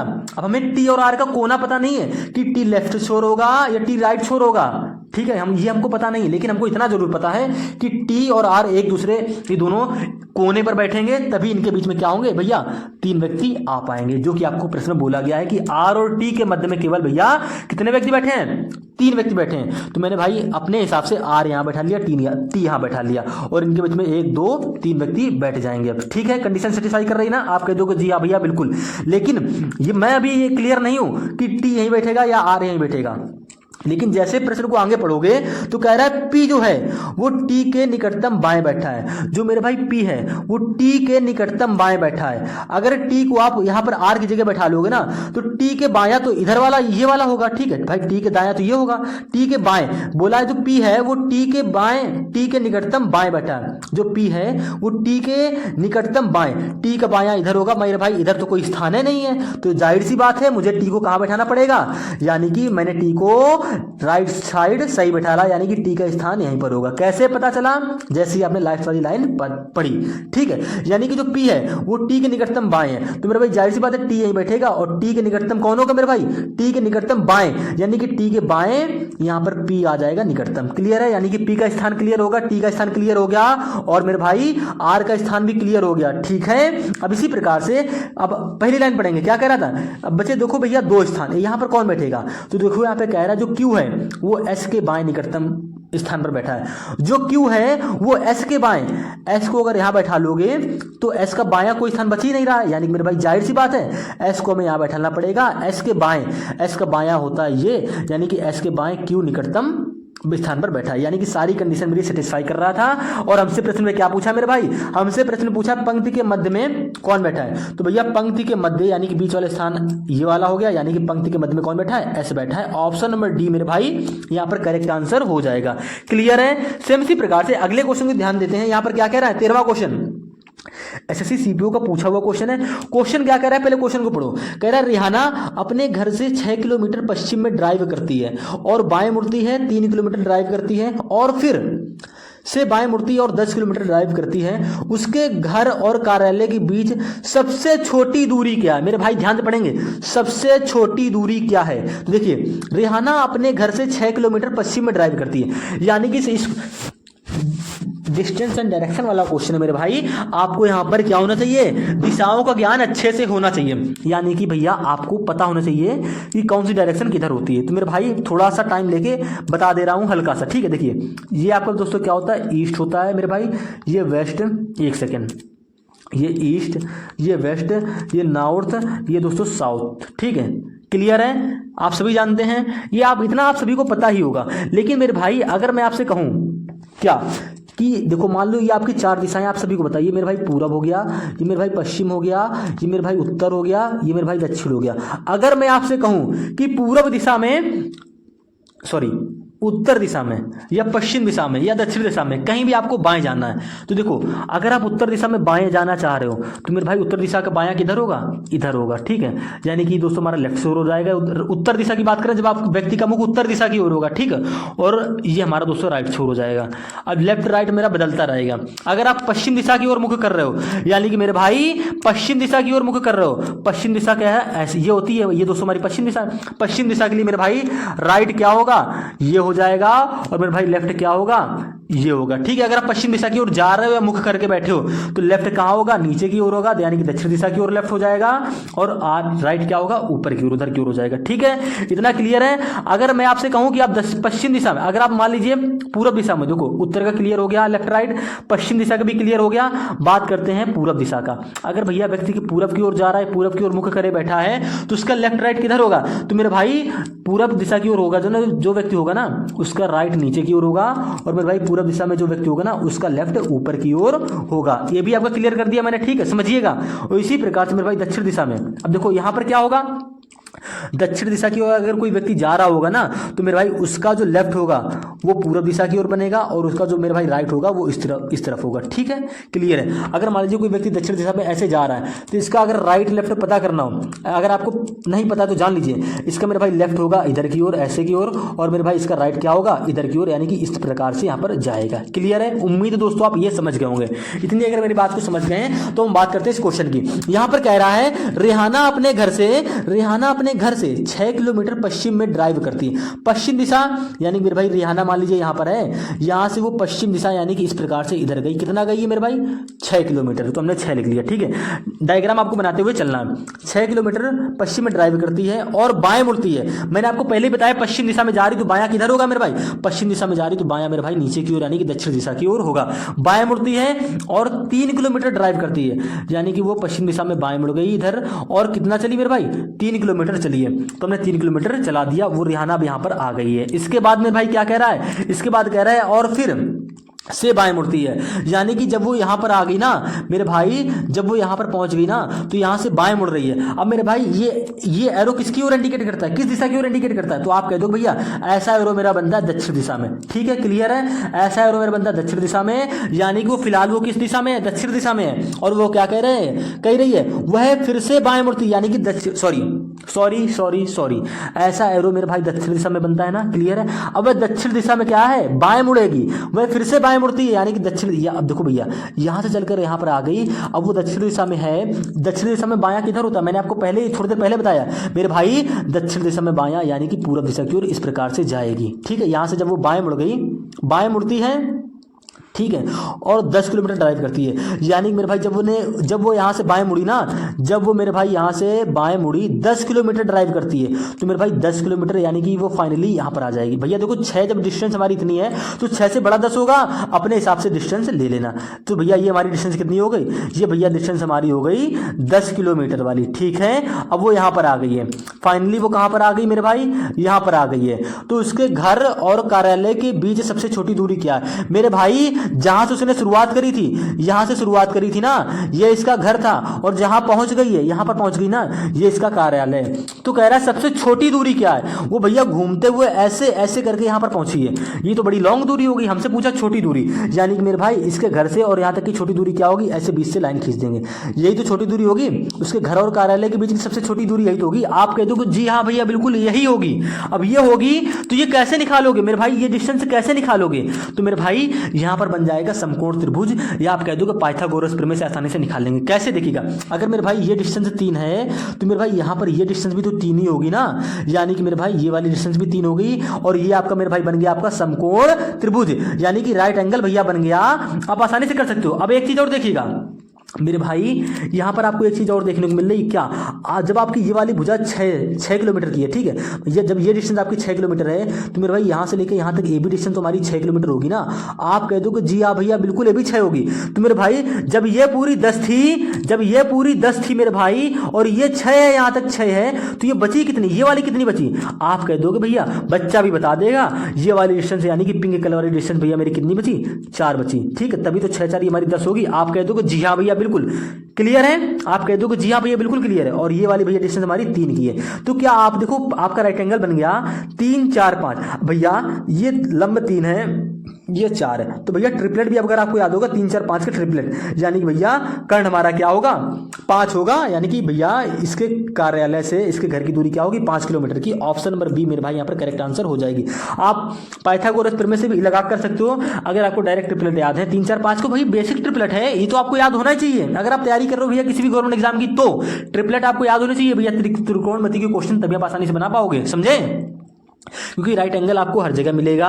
और आपको अगर ऐसे आप पाइथागोरस प्रमेय लगा लगा के निकालोगे, यानी कि पाइथागोरस प्रमेय क्या होती है, कर्ण का स्क्वायर बराबर लंब का स्क्वायर प्लस आधार का स्क्वायर, अगर ये चीज करोगे भैया तो हो गया क्वेश्चन, फिर तो होने से रहा। कर्ण का स्क्वायर क्या, हमें कर्ण पता नहीं है, यानी कि कर्ण को स्क्वायर को ऐसे रखा, लंब का स्क्वायर यानी कि एल का 3 का स्क्वायर 9, बता दे रहे बेसिक से। चलो हम पाइथागोरस प्रमेय भी बता दिए। ए का स्क्वायर क्या है, यानी कि 4, यानी कि ए क्या है आधार, आधार क्या है 4, 4 के स्क्वायर मेरे भाई 16, 16 और 9 को जोड़ा वही हमारा क्या आ गया 25, के स्क्वायर यानी कि के से स्क्वायर हटाओगे तो भैया क्या हो जाएगा ये 5। ठीक है, यानी कि के की वैल्यू मेरे भाई क्या आ जाएगी 5। ऑप्शन नंबर बी मेरे भाई यहाँ पर करेक्ट आंसर हो जाएगा। उम्मीद करेंगे कि आप दोस्तों ट्रिपलेट भी अब याद कर लेंगे। इसी प्रकार से दोस्तों अगले क्वेश्चन की बात करते हैं। मैथमेटिकल ऑपरेशन का क्वेश्चन है, क्या कह रहा है, कह रहा है यदि प्लस को माइनस में परस्पर बदल दिया जाए तथा गुणे और भाग को परस्पर बदल दिया जाए तो निम्नलिखित समीकरण में प्रश्न चिन्ह के स्थान पर क्या आएगा। मेरे भाई एसएससी सीजीएल टियर 2 का क्वेश्चन है 2023 के एग्जाम का, ध्यान से देखिएगा। और ऐसे क्वेश्चन भैया चाहे वो एमटीएस हो, सीजीएल हो, सीएचएसएल हो, सीपीओ हो, यूपी पुलिस हो, दिल्ली पुलिस हो, आपका कोई भी गवर्नमेंट एग्जाम हो, चाहे वो रेलवे का कोई एग्जाम हो, मैथमेटिकल ऑपरेशन से आपको एक क्वेश्चन देखने को 100% मिलेगा। अब देखो यहां पर क्या कह रहा है, कंडीशन आपको दे रखी है क्या कि भैया प्लस को माइनस में और माइनस को प्लस में चेंज कर लेना, और जहां पर गुणा हो गुणे और भाग को आपस में चेंज कर लेना जहां पर आपको दिखाई दे रहा हो। ये कंडीशन फॉलो करनी है।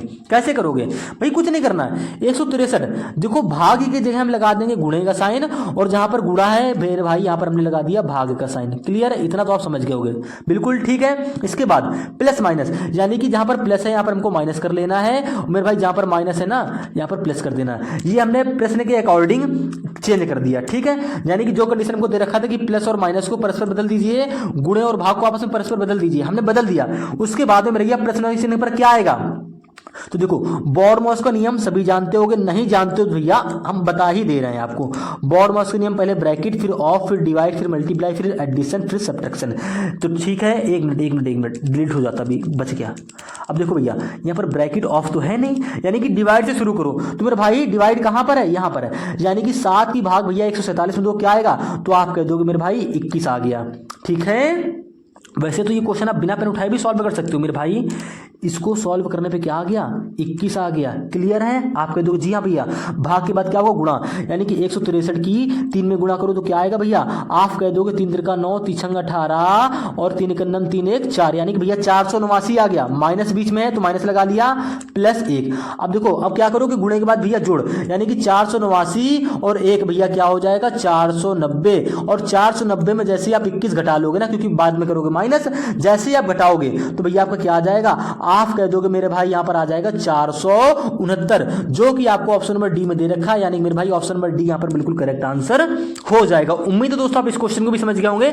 इसी प्रकार से दोस्तों हम क्या करेंगे, वर्ड फॉर्मेशन का क्वेश्चन सॉल्व करेंगे। अब कह रहा है दिए गए शब्दों को शब्दकोश क्रम के अनुसार व्यवस्थित करें। यानी कि मेरे भाई शब्दकोश क्रम क्या होता है मेरे भाई, सबसे पहले हम आपको बताएंगे। देखिए आपने कोडिंग डिकोडिंग में, लेटर सीरीज में मैंने आपको बता रखा है अल्फाबेटिकल ऑर्डर का क्रम क्या होता है। यानी कि A B C D E F, ये हमारे अल्फाबेटिकल ऑर्डर के क्रम में लिखे हैं। अगर इसी को मैं A F B C D लिख लूं तो क्या ये हमारा अल्फाबेटिकल ऑर्डर का क्रम है? नहीं है। तो इसको अल्फाबेटिकल ऑर्डर के क्रम में कैसे कन्वर्ट करोगे, आप कह दोगे ए के बाद क्या आता है बी, बी के बाद भैया क्या सी, सी के बाद डी। अब डी के बाद देखो यहाँ पर एफ है तो एफ लिख लेंगे, ठीक है। ई नहीं तो कोई दिक्कत नहीं, लेकिन अगर इन अक्षरों को हमको अल्फाबेटिकल ऑर्डर के क्रम में व्यवस्थित करना हो तो मेरे भाई ऐसे ही तो करोगे। आप कह दोगे जी हाँ भैया बिल्कुल। इतनी बात आपको समझ में आ गई, आप कह दोगे जी हाँ भैया बिल्कुल।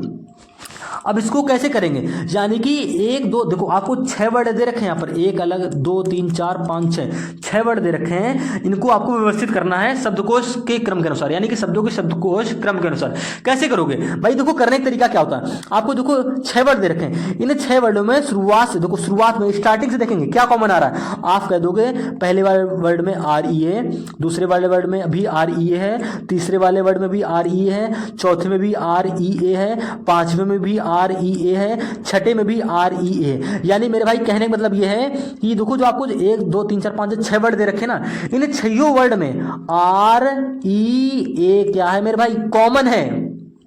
कॉमन है, जब कॉमन है तो हम कॉमन के बाद चेक करेंगे। यानी कि आर ई ए के बाद कौन से अक्षर आ रहे हैं आप ये बताओ। तो भैया देखो ये पहले वाले वर्ड में क्या है, पहले वाले वर्ड में भैया एल है, दूसरे वाले वर्ड में क्या है डी है, तीसरे वाले वर्ड में भैया क्या है सी है। आर ई के देखो आर ई ए के बाद देख रहे हैं यहाँ पर देखो सी है तीसरे वाले में, चौथे में क्या है मेरे भाई एल है, पांचवें में क्या है मेरे भाई सी है, छठे में मेरे भाई क्या है एल है। अब आप ये बताओ, अब हम इससे बता सकते हैं, हम शुरुआत के 3 अक्षर हमने हटा दिए जो कॉमन थे, कॉमन वाले अक्षरों को हमने हटा दिया। उसके बाद जब हमने कॉमन के बाद वाले अक्षरों को देखा तो यहाँ पर एल है, यहाँ पर डी है, यहाँ पर सी है, यहाँ पर एल है, यहाँ पर सी है, यहाँ पर एल है। क्लियर है? ऐसा मैंने क्यों किया, क्योंकि अब आपका क्वेश्चन भैया सॉल्व होने वाला है मात्र 5 सेकंड के अंदर ही, मतलब कुछ सेकंड के अंदर ही, 5 सेकंड में भी हो जाएगा। देखिएगा अगर मैं आपसे पूछूं, मैं आपको समझा रहा हूं इसलिए टाइम जा रहा है। देखो यहाँ पर L D C L C L मिला। ये अगर मैं सिर्फ इन अक्षरों को व्यवस्थित करना चाहूं अल्फाबेटिकल ऑर्डर के क्रम में तो कैसे करोगे। तो मेरे भाई सबसे पहले क्या आएगा, अगर इन 6 अक्षरों की बात करूं तो सबसे पहले आपका क्या आएगा, आप कह दोगे सी आएगा, सी के बाद क्या आएगा मेरे भाई एल आएगा, एल के बाद मेरे भाई क्या सॉरी सी के बाद भैया क्या आएगा, देखो डी भी तो है तो भैया सी के बाद डी आएगा और डी के बाद एल आएगा, सी डी एल। ये हमारा अल्फाबेटिकल ऑर्डर का क्रम हो गया ना। आप कह दोगे जी हाँ भैया बिल्कुल हो गया।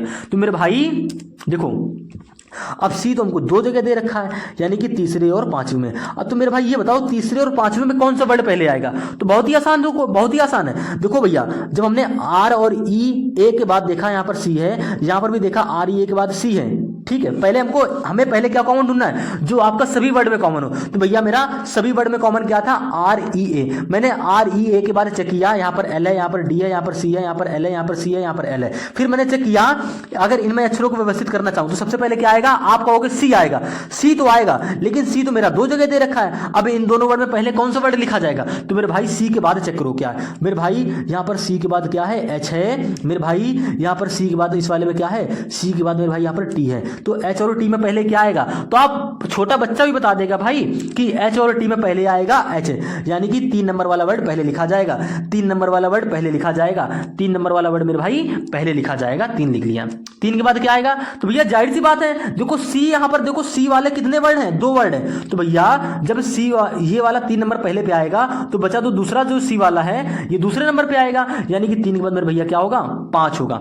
3 के बाद 5 ऑप्शन नंबर बी डी और सी, यानी कि ऑप्शन नंबर ए आपका यहाँ पे गलत हो जाएगा। ठीक है, ऑप्शन भी चेक करते चलेंगे, पूरा जरूरी नहीं कि पूरा क्वेश्चन हम यहाँ पे सॉल्व करें, ऑप्शन से एलिमिनेट करके करते चले जाएंगे। ठीक है, यानी कि ऑप्शन नंबर ए तो आपका यहाँ पे गलत हो गया। अब बात करते हैं भैया, जब आपका सी यहाँ पर अरेंज हो गया, ठीक है, देखो दो जगह सी था, हमने दोनों सी को अरेंज कर लिया। कैसे किया, यहाँ पर सी के बाद मेरे भाई एच था, यहाँ पर सी के बाद टी था, तो सी के बाद देखो, अब देखो सी के बाद एच और टी, तो भैया एच और टी में पहले क्या आता है, मैंने आपको बता रखा है, आपको पता भी है, एच और टी में पहले एच आएगा, अल्फाबेटिकल ऑर्डर का क्रम यही होता है। तो एच पहले पर आएगा, यानी कि 3 नंबर वाला वर्ड पहले पर आएगा, 5 वाला बाद पे आएगा। अब बात करते हैं 5, 3, 5 तो हो गया। अब उसके बाद मेरे भाई देखो, अब बचा क्या, यहाँ पर एल, यहाँ पर डी, यहाँ पर एल, यानी कि मेरे भाई एल डी एल बचा है।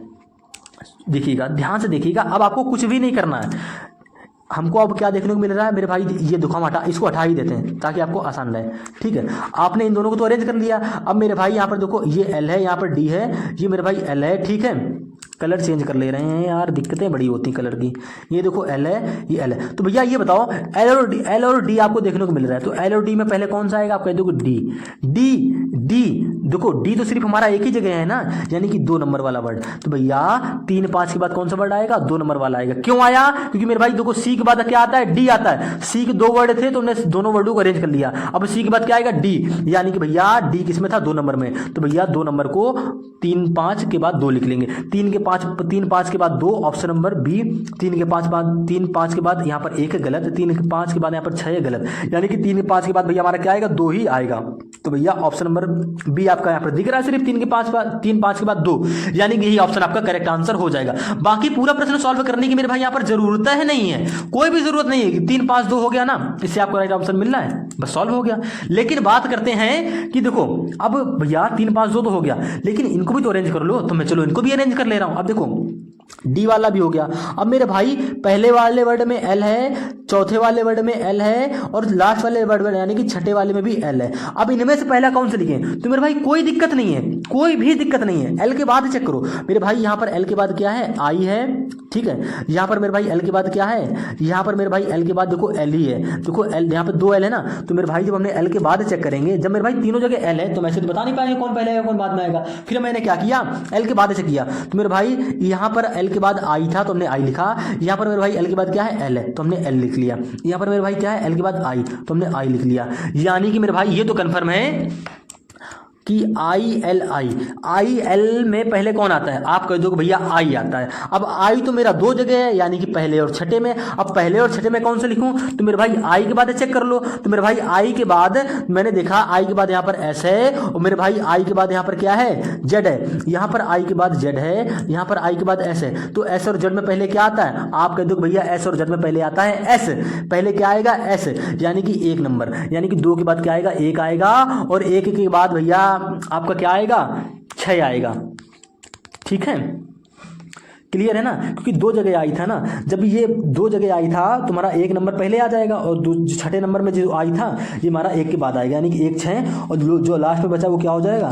तो अब देखो एक ही वर्ड तो बच रहा है ना, वो कौन सा बच रहा है, 4 नंबर, यानी कि 4 हमारा लास्ट में हो जाएगा। 3 5 2 1 6 4 ऑप्शन आप मिला लो, यही आपको ऑप्शन नंबर बी में दिख रहा है। ऐसे हम क्वेश्चन को सॉल्व करते हैं। आपको डाउट रहा होगा थोड़ा बहुत, तो इस क्वेश्चन में अपना डाउट यहाँ पर निकाल लो, वीडियो को पॉज कर लो और इस क्वेश्चन को खुद से सॉल्व करो 20 सेकंड के लिए। ठीक है, अब देखो मेरे भाई, मैंने पिछले वाले क्वेश्चन में पूरी महाभारत लिख के आपको समझाया ऐसे ऐसे करके। क्या ये क्वेश्चन भाई बिना पेन उठाए भी सॉल्व होते हैं? ऐसा नहीं कि बिना पेन उठाए सॉल्व नहीं होते, बिना पेन उठाए सॉल्व होते हैं। देखिएगा यहाँ पर हम सबसे पहले मेरा काम क्या रहता है, ये देखो यहाँ पर 6 वर्ड हैं, तो इन 6 वर्ड में शुरुआत से कॉमन क्या आ रहा है मेरे भाई, यहाँ पर STO है, यहाँ पर भी STO है, इस वाले वर्ड में भी STO है, इस वाले वर्ड में भी STO है, इस वाले वर्ड में भी STO है, इस वाले वर्ड में भी STO है, यानी कि मेरे भाई STO इन सभी वर्ड में कॉमन है। जब सभी वर्ड में कॉमन है तो हम पहले नहीं बता पाएंगे पहले कौन आएगा बाद में कौन आएगा। तो मैंने क्या किया, चेक किया, यहाँ पर STO के बाद में O है, यहाँ पर मेरे भाई STO के बाद में K है, यहाँ पर मेरे भाई STO के बाद में R है, यहाँ पर मेरे भाई M है, यहाँ पर STO के बाद में भी क्या है, R है, और मेरे भाई यहाँ पर STO के बाद में क्या है, C है। आपको देखो 6 अक्षर देखने को मिले। ठीक है, अब मेरे भाई ये बताओ, आपने कर लिया होगा, नहीं कर लिया होगा तो समझिएगा। देखिएगा OKRCRM में, OKRCRM में पहले कौन सा अक्षर आएगा, अल्फाबेटिकल ऑर्डर क्रम की बात करें तो भैया जाहिर सी बात है सबसे पहले क्या आएगा, C। सबसे पहले क्या आएगा सी, यानी कि 4 नंबर वाला जो वर्ड है ये पहले लिखा जाएगा। ठीक है, सी हो गया। अब सी के बाद ओ के आर एम में कौन सा पहले आएगा? तो भैया अगर क्रम की बात करें तो मेरा पहले क्या आएगा? अब एम आएगा। क्या आएगा? एम आएगा। देखो ओ के आर एम को अगर हम लोग ठीक है अल्फाबेटिकल ऑर्डर के क्रम में लिखें तो पहले क्या आएगा भैया? एम ही तो आएगा, ओ के आर बाद में रहेगा। सॉरी के भी देखने को तो मिल रहा है मेरे भाई। देखो सी तो आपका सबसे पहले आएगा, यानी कि 4 नंबर पहले हो जाएगा मेरे भाई। ओ के आर एम, मैंने के पे तो ध्यान ही नहीं दिया, के है ना, यानी कि सी के बाद भैया आपको देखने को मिलेगा के, क्योंकि के के बाद एम आता है। मैं पहले क्या करूंगा? के को लिखूंगा। के किसमें? यानी कि दूसरे वाले वर्ड में। तो भैया दूसरा वाला 4 के बाद क्या आ जाएगा? 2 नंबर वाला वर्ड आ जाएगा। 2 के बाद क्या आएगा भैया? अब 6 आएगा, क्योंकि के के बाद आपको सिर्फ एम ही देखने को मिल रहा है, यानी कि एम किसमें? 6 नंबर में 6 आ जाएगा। ठीक है, उसके बाद में एम के बाद देखो एम के बाद क्या आता है? ओ के बाद क्या आता है? आर, यानी कि एम के बाद क्या होगा भैया? ओ किसमें है? 1 नंबर में, यानी कि 6 के बाद 1। तो भैया 4 2 6 1 4 2 6 1 4 2 6 1 नहीं है, 4 2 6 1 नहीं है, 4 2 6 तो है लेकिन 1 नहीं है, यहाँ पर ये भी गलत। तो ऑप्शन नंबर डी मेरे भाई यहाँ पर क्या हो जाएगा? बिल्कुल करेक्ट आंसर हो जाएगा। ठीक है, लेकिन पूरे क्वेश्चन की बात करते हैं। अब देखो 5 और बचा क्या? अब आपका 5 और 3। तो मेरे भाई 5 और 3 में क्या लिखा जाएगा? यहाँ पर देखो STOR मेरे भाई, यहाँ पर दोनों जगह आर है, तो आर के बाद चेक कर लो ना। यहाँ पर आर के बाद क्या है? ई है। यहाँ पर मेरे भाई आर के बाद क्या है? ए है। तो ए और ई में पहले क्या आएगा? आप कह दोगे ए पहले आएगा, ई बाद में आएगा। ठीक है, तो ए पहले आएगा, यानी कि 3 नंबर वाला वर्ड पहले लिखा जाएगा। तो 1 के बाद मेरे भाई क्या आ जाएगा? 3 आ जाएगा, और जो बचा उसको लास्ट में, यानी कि 5 लास्ट में। 4 6 1 3 5 4 2 6 सॉरी अरे यार बोलने में बड़ी दिक्कत हो रही। 4 2 6 1 3 5 ऑप्शन नंबर डी मेरे भाई यहाँ पर करेक्ट आंसर हो जाएगा। बोलने में दिक्कत पता है क्यों हो रही है?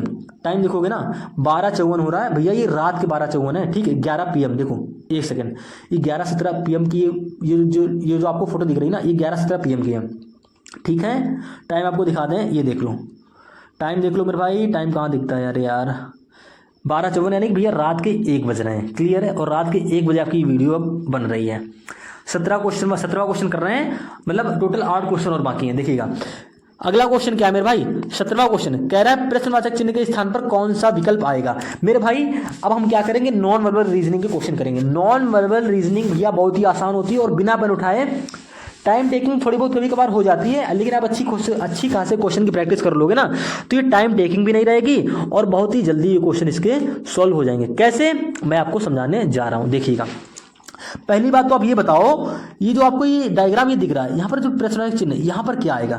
मेरे भाई ये एक सीरीज चल रही है, जैसे आप नंबर सीरीज के क्वेश्चन करते हो, लेटर सीरीज के क्वेश्चन करते हो, वैसे मेरे भाई ये नॉन वर्बल में डायग्राम वाली सीरीज है। यानी कि मेरे भाई देखो यहाँ पर अगर मैं आपको लॉजिक समझाने की अगर कोशिश करूँ, आप देखो पहले वाले बॉक्स में 2 गोले हैं, दूसरे वाले बॉक्स में मेरे भाई 4 गोले हैं, तीसरे वाले बॉक्स में मेरे भाई कितने गोले हैं? 6 गोले हैं, चौथे वाले बॉक्स में मेरे भाई कितने गोले हैं? 8 गोले हैं। यानी कि गोलों की संख्या क्या बढ़ती नहीं जा रही है? यहाँ पर देखो मेरे भाई 2 गोले हैं, यहाँ पर 4 गोले हैं मेरे भाई, यहाँ पर 6 गोले हैं, यहाँ पर गिन लो, यहाँ पर मेरे भाई 8 गोले हैं। कितने गोले हैं? 8। तो भैया 8 के बाद यहाँ पर इस वाले बॉक्स में 10 गोले नहीं होंगे? श्रृंखला चल रही ना, 2 के बाद 4, 4 के बाद 6, 6 के बाद 8, 8 के बाद भैया जाहिर सी बात है यहाँ पर 10 ही तो होगा। इस वाले बॉक्स में 10 गोले होंगे। ऐसा कौन सा ऑप्शन है जिसमें 10 गोले हैं? मेरे भाई चेक कर लो, देखो 3 3 6 4 10, यानी कि ऑप्शन नंबर ए आपका यहाँ पर करेक्ट आंसर हो जाएगा। इसलिए नॉन वर्बल रीजनिंग को हलवा रीजनिंग भी बोल देते हैं, क्योंकि जल्दी सॉल्व होती है। लेकिन जब सारे डाउट सारे कॉन्सेप्ट क्लियर होंगे तब है। ठीक है, एक सीरीज का क्वेश्चन और कर लेते हैं डायग्राम वाला। देखिएगा ध्यान से, इसका पिछला वाला जो क्वेश्चन हमने किया वो हमको देखते ही यानी कि ऑब्जर्वेंस से ही सॉल्व हो गया। ये वाला क्वेश्चन भी, इनमें पेन उठाने की जरूरत नहीं होती भैया, इसमें सिर्फ आपकी आंखें और आपका माइंड का जो IQ लेवल है उस पर डिपेंड करता है। अब देखिएगा, अब इस क्वेश्चन को थोड़ा सा जूम करेंगे। आपने क्वेश्चन देख लिया, इसको थोड़ा सा जूम कर ले रहे हैं ऐसे। ठीक है, पहले मैं आपको देखो, हमें ऑप्शन से लेना देना ही नहीं, ऑप्शन से बाद में एलिमिनेट करेंगे। पहले आप देखो इस क्वेश्चन में यहाँ पर हो क्या रहा है, पहले आपको हम ये समझाने की कोशिश करेंगे। ठीक है, देखिएगा यहाँ पर देखो क्या, देखो ये जो एंड है, ये एंड मेरे भाई यहाँ पर आ गया। सीरीज का ये क्वेश्चन है, नॉन वर्बल में सीरीज वाला क्वेश्चन है। ध्यान से देखिएगा, ये एंड मेरे भाई कहाँ पर आ गया? यहाँ पर आ गया। ठीक है, देखो यहाँ पर तो आया, उसके बाद में ये एंड यहाँ पर आ गया, यानी कि मेरे भाई एंड यहाँ पर आ गया। ठीक है, उसके बाद में मेरे भाई इस वाले डायग्राम में एंड कहाँ पर रहेगा? तो मेरे भाई एंड यहाँ पर आ जाएगा। कहाँ पर आ जाएगा? यहाँ पर, यानी मेरे भाई एंड का स्थान यहाँ पर होगा। ठीक है, नहीं समझ में आ रहा है? फिर से देखो, एंड यहाँ पर था तो एंड यहाँ पर आ गया, फिर देखिए ठीक है, देखो कोना बदल रहा है मेरे भाई, पहले इस कोने पे था मेरे भाई, अब इस कोने पे आ गया। अगर देसी भाषा में बात कहूँ तो पहले भैया इस कोने में था, अब वो इस कोने में आ गया है, इसके बाद वो नीचे वाले कोने में आ गया है। तो चौथे डायग्राम में कहाँ पर होगा मेरे भाई? चौथे डायग्राम में इस वाले कोने पर होगा। तो देखो आप कौन सा ऑप्शन है जहां पर आपको यहाँ पर डायग्राम, यहाँ पर एंड दिख रहा है मेरे भाई। ऐसा ऑप्शन आपको सी है, डी है, बी नहीं है, ए नहीं है। ए है तो लेकिन भैया एंड हमको सीधा दिखना चाहिए। यहां पर देखो एंड की वाटर इमेज दे रखा है पहले वाले ऑप्शन में, ध्यान से देखो, पहले वाले ऑप्शन में एंड की वाटर इमेज दे रखा है। हमको तो चाहिए सीधा बिल्कुल, यानी कि बिल्कुल टिकटॉक चाहिए। यानी कि मेरे भाई ऑप्शन नंबर ए आपका यहां पर गलत एलिमिनेट हो गया, यानी कि गलत हो गया। बी भी आपका गलत हो गया। क्यों गलत हुआ? क्योंकि एंड यहां पर होना चाहिए। दो ऑप्शन गलत हो गए, बचे सी और डी। ठीक है, सी और डी बचे। अब सी और डी में कौन सा सही होगा मेरे भाई? देखो अब देखो एक पैटर्न और यहाँ पर पता चल रहा है। देखो क्वेश्चन करने के कई तरीके, इसी क्वेश्चन को करने के कई तरीके हैं। आप किसको देख के लेकर सॉल्व कर रहे हैं ये आपके ऊपर डिपेंड करता है मेरे भाई। अब मैं यहाँ पर देखो भरा त्रिभुज को लूंगा, यानी कि देखो दोस्तों, इस वाले बॉक्स में एक भी भरा त्रिभुज नहीं है, ठीक है। इस वाले बॉक्स में एक भरा त्रिभुज है, इस वाले बॉक्स में दो भरे त्रिभुज हैं, इस वाले बॉक्स में इस कोने पर मेरे भाई तीन त्रिभुज होंगे, वो भी भरे हुए। तीन त्रिभुज होंगे मेरे भाई, वो भी भरे हुए। तीन त्रिभुज इस वाले बॉक्स में है, यानी कि ऑप्शन नंबर डी यहाँ पर करेक्ट आंसर हो जाएगा, क्योंकि ए और बी पहले गलत हो गए। यहाँ पर भैया चार त्रिभुज है, हमको चाहिए कितने थे? तीन, यानी कि मेरे भाई ऑप्शन नंबर डी यहां पर करेक्ट आंसर हो गया। ठीक है, अब मैं इस क्वेश्चन में आपको एक चीज और बताना चाहूंगा। क्या? देखिए मेरे भाई, ये जो ट्रायंगल है, ये जो ट्रायंगल की शेप जो है, ये भैया क्या हो रही है? रोटेट हो रही है मेरे भाई। ये जो ट्रायंगल है ना मेरे भाई, ये रोटेट हो गया। देखो हम थोड़ा सा बड़ा करके आपको दिखाते हैं। देखो मेरे भाई, ये जो आपको एक ट्रायंगल दे रखा है ना, ये मेरे भाई रोटेट हो रहा है। ये कितना डिग्री रोटेट हो रहा है मेरे भैया? ये 180 डिग्री रोटेट हो रहा है। ये 180 डिग्री रोटेट हो रहा है। देखो 180 तो हो रहा है ना, ये देखो पहले सीधा था, अब ये ऐसा हो गया है, यानी कि ये देखो चोंच जो है वो ऐसे हो गई है, यानी मेरे भाई 180 डिग्री पे रोटेट हो रहा है। ठीक है, उसके बाद मेरे भाई ये चोंच जो है वो ऐसे हो गई, देखो ये चोंच नीचे आ रही है, 100 डिग्री पे रोटेट हो गया। जब यहाँ पर जब ये डायग्राम हमारा यहाँ पर ऐसा, एक सेकेंड बना के दिखा देते हैं। वैसे आपको क्वेश्चन तो सॉल्व हो गया, लेकिन आपको हम फिर भी रोटेट वाला सिस्टम भी बता दे रहा है। ठीक है, देखिएगा अब जब ये डायग्राम मेरा इस वाले फिगर में ऐसा है, तो इसके बाद वाली यहाँ पर डायग्राम कैसा होगा मेरे भाई? ये चोंच जो होगी ना 180 डिग्री रोटेट होके ऐसे हो जाएगी। जब ऐसे हो जाएगी मेरे भाई, तो डायग्राम आपका कैसे बनेगा? यानी मेरे भाई डायग्राम आपका इस प्रकार से बनेगा, और ये ऊपर वाली सतह आपकी क्या होगी? डार्क हो जाएगी। यानी कि देखो आपका ऐसे हो भी रहा है यहाँ पे। ठीक है, ऑप्शन नंबर डी यहाँ पर आपका करेक्ट आंसर हो जाएगा।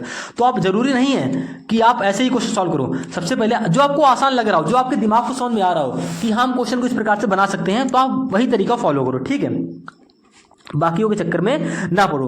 अगले क्वेश्चन की बात करते हैं दोस्तों, क्वेश्चन नंबर 19 में की कह रहा है दी गई आकृति में कितने त्रिभुज हैं मेरे भाई? इस आकृति में कितने त्रिभुज हैं ये आपको बताना है। त्रिभुज गिनने के लिए देखो, ये जो हमारी बेसिक फिगर के बारे में पता होना चाहिए मेरे भाई। देखो ये दोस्तों हमारी क्या होती है मेरे भाई? बेसिक फिगर होती है। ठीक है, ये हमारी क्या होती है? बेसिक फिगर होती है। अब देखो इसी फिगर से मैं इस त्रिभुज में कितने त्रिभुज हैं आसानी से बता सकता हूँ। कैसे? देखो अगर मैं आपको इस त्रिभुज में नंबरिंग करनी तो कैसे करोगे?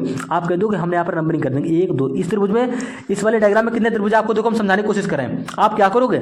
जब भी आपको ऐसी डायग्राम दिखे, जब भी आपको कहीं ऐसी डायग्राम मिले, आप नंबरिंग कर दो 1 2। हमने नंबर डाल दिए, इनको क्या कर लो? आपस में जोड़ लो। क्या आया मेरे भाई जोड़ने पर? 3, यानी कि इस डायग्राम में 3 त्रिभुज हैं। ठीक है, सेम पैटर्न आपको यहां पर फॉलो कर देना। देखो पहली बेसिक फिगर मेरे भाई आपकी ये रही, एक सेकेंड, ये देखो आपकी रही ना, ये देखो बीच में लाइन ऐसी है, आप हमने नंबरिंग कर दी 1 और 2, यानी मेरे भाई इस जो नीले वाले से जो नीले से डार्क किया, इसमें टोटल कितने त्रिभुज हैं? 3 त्रिभुज हैं। ठीक है, इसी प्रकार से मेरे भाई एक आपको बेसिक फिगर मेरे भाई देखो ये पिंक वाली दिख रही है। ठीक है, ये भी तो सेम ऐसी फिगर है ना, यानी कि 1 नंबर, यहाँ पे 2 नंबर मेरे भाई। जब ये भी सेम है तो यहाँ पर भी 3 त्रिभुज होंगे। ठीक है, और देखिएगा ध्यान से देखेंगे तो मेरे भाई एक फिगर आपको और दिख रही है, कौन सी? ये वाली। ठीक है, इसमें भी दोस्तों नंबरिंग करेंगे 1 2, यानी कि टोटल इसमें भी 3 त्रिभुज बनेंगे। तो मेरे भाई अभी तक कितने त्रिभुज हो गए? आप कहते हो 3 3 6 3 9 त्रिभुज। अब देखो जब इन तीनों फिगर को आपस में मर्ज कर लिया, तो कोई क्या नया त्रिभुज कोई बन रहा है? आपको चेक कर लेना एक बार, क्रॉस चेक। तो मेरे भाई इससे अब कोई भी नया फिगर नहीं बन रहा है। ठीक है, जब इन तीनों को मर्ज किया तो मेरे भाई सिर्फ ये वाली आकृति बन रही है, ये तो कोई त्रिभुज है नहीं। यानी कि मेरे भाई इस डायग्राम में टोटल 9 ही त्रिभुज बनेंगे, यानी कि ऑप्शन नंबर ए मेरे भाई यहाँ पर बिल्कुल करेक्ट आंसर हो जाएगा। फर्जी का टाइम वेस्ट करने की जरूरत नहीं है, आगे बढ़ जाओ।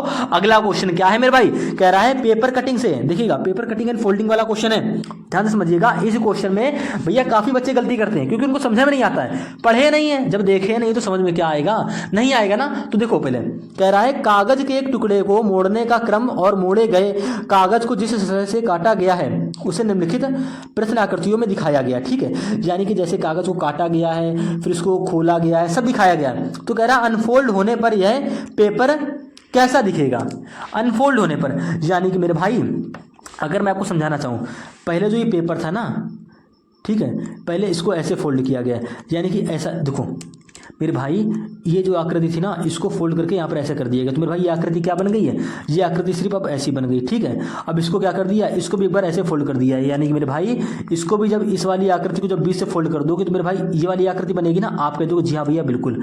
तो भैया आप क्या कह रहा है, अब कह रहा है अनफोल्ड होने पर, यानी कि खोलने पर। अब भैया जब फाइनल मेरी डायग्राम ये है, ठीक है, जब इसको खोलोगे, जूम कर दें, देखो जब इसको खोलोगे, जब मेरे भाई इसको खोलोगे, देखो जब क्या करते हैं, जब इस डायग्राम को आप खोलोगे ना तो कैसे बनेगा ये आपको बताना है। तो मेरे भाई कुछ नहीं करना है, आपको इसी में दिख जाएगा, ऑप्शन एलिमिनेट करेंगे कैसे। देखो बहुत ही आसान क्वेश्चन है, पेपर कटिंग और फोल्डिंग काफी ज्यादा डिफिकल्ट नहीं है, आपको साफ साफ देख रखा है। क्या मेरे भाई ये वाला जो हिस्सा है ना इसको फोल्ड करके यहाँ पर लाया गया है, ठीक है, यानी कि यहाँ पर ये ऐसे आ गया, ठीक है। अब इसको क्या करेंगे, खोल देंगे, यानी कि रिवर्स खोलेंगे।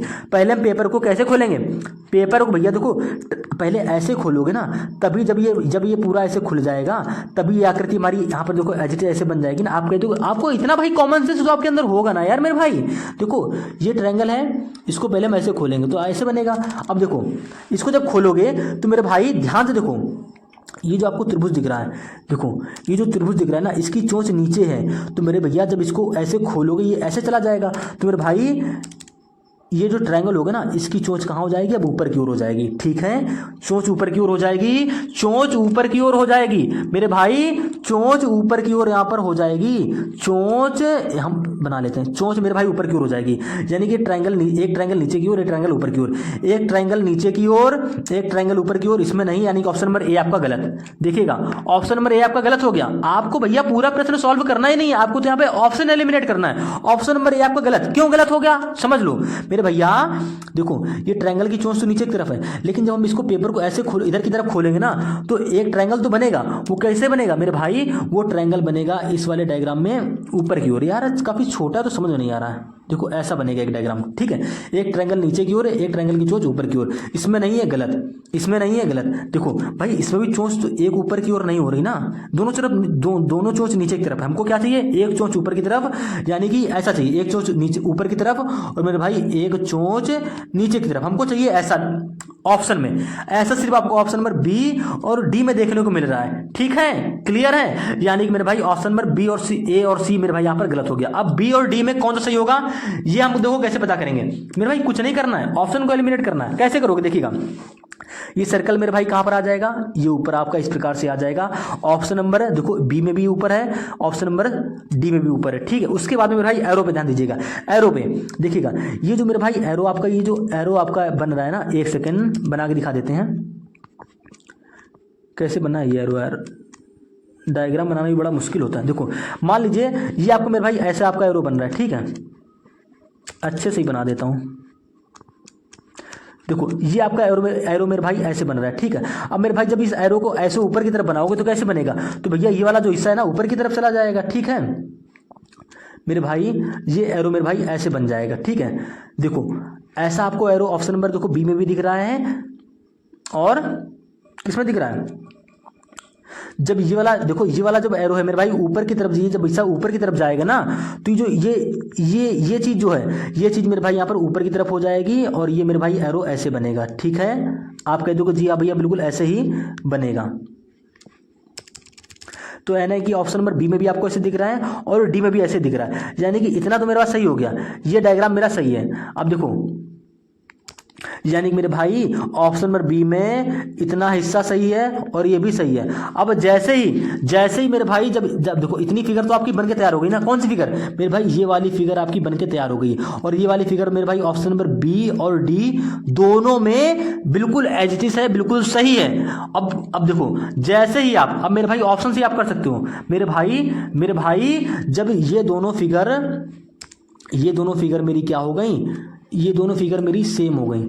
ऑप्शन में डी, बी और डी में दोनों ये जो इतनी डार्क वाली फिगर है ना, ये बिल्कुल सही है। लेकिन जैसे ही आप पेपर को इधर खोलोगे ना, जब इस तरफ खोलोगे तो यहाँ से भैया आपको पता चलेगा कौन सा ऑप्शन गलत है कौन सा सही है। मेरे भाई जैसे ही आप इसको यहाँ पर खोलोगे ना, ठीक है, जैसे ही खोलोगे तो मेरे भाई ये ट्रायंगल तो आपका सेम एज इट इज ऐसा ही रहेगा। ठीक है, देखो ट्रायंगल आपका देखो एज इट इज रहेगा, ट्रायंगल आपको देखो यहाँ पर भी एज इट इज है। सर्कल आपका एक ऊपर रहेगा एक नीचे रहेगा, एक ऊपर एक नीचे है मेरे भाई। यानी कि यहाँ पर ऑफ एरो जो होगा वो क्लियर करेगा कि कौन सा ऑप्शन सही होगा। तो मेरे भाई देखो इन दोनों, ये दोनों एरो जो है इनकी चोंच कहाँ है, बाहर की तरफ, इधर की ओर है ना। जब इसको ऐसे खोलोगे ना तो इनकी चोंच मेरे भाई अंदर की तरफ हो जाएगी। कहाँ की तरफ हो जाएगी, अंदर की तरफ हो रही है, अंदर की तरफ हो रही है। यानी कि मेरे भाई ये ऑप्शन सही हो जाएगा। क्यों, दोनों चोंच मेरे भाई देखो, दोनों चोंच बाहर की तरफ है ना। जब इसको इस तरफ ऐसे खोलोगे ना मेरे भाई तो दोनों चोंच ये जो है इसकी अंदर की तरफ हो जाएंगी, जाहिर सी बात है। और देखो इसमें एक बाहर की तरफ एक अंदर की तरफ, यानी कि एक जैसी ये तो नहीं होगा। यानी कि ऑप्शन नंबर बी भी आपका यहाँ पे गलत हो जाएगा।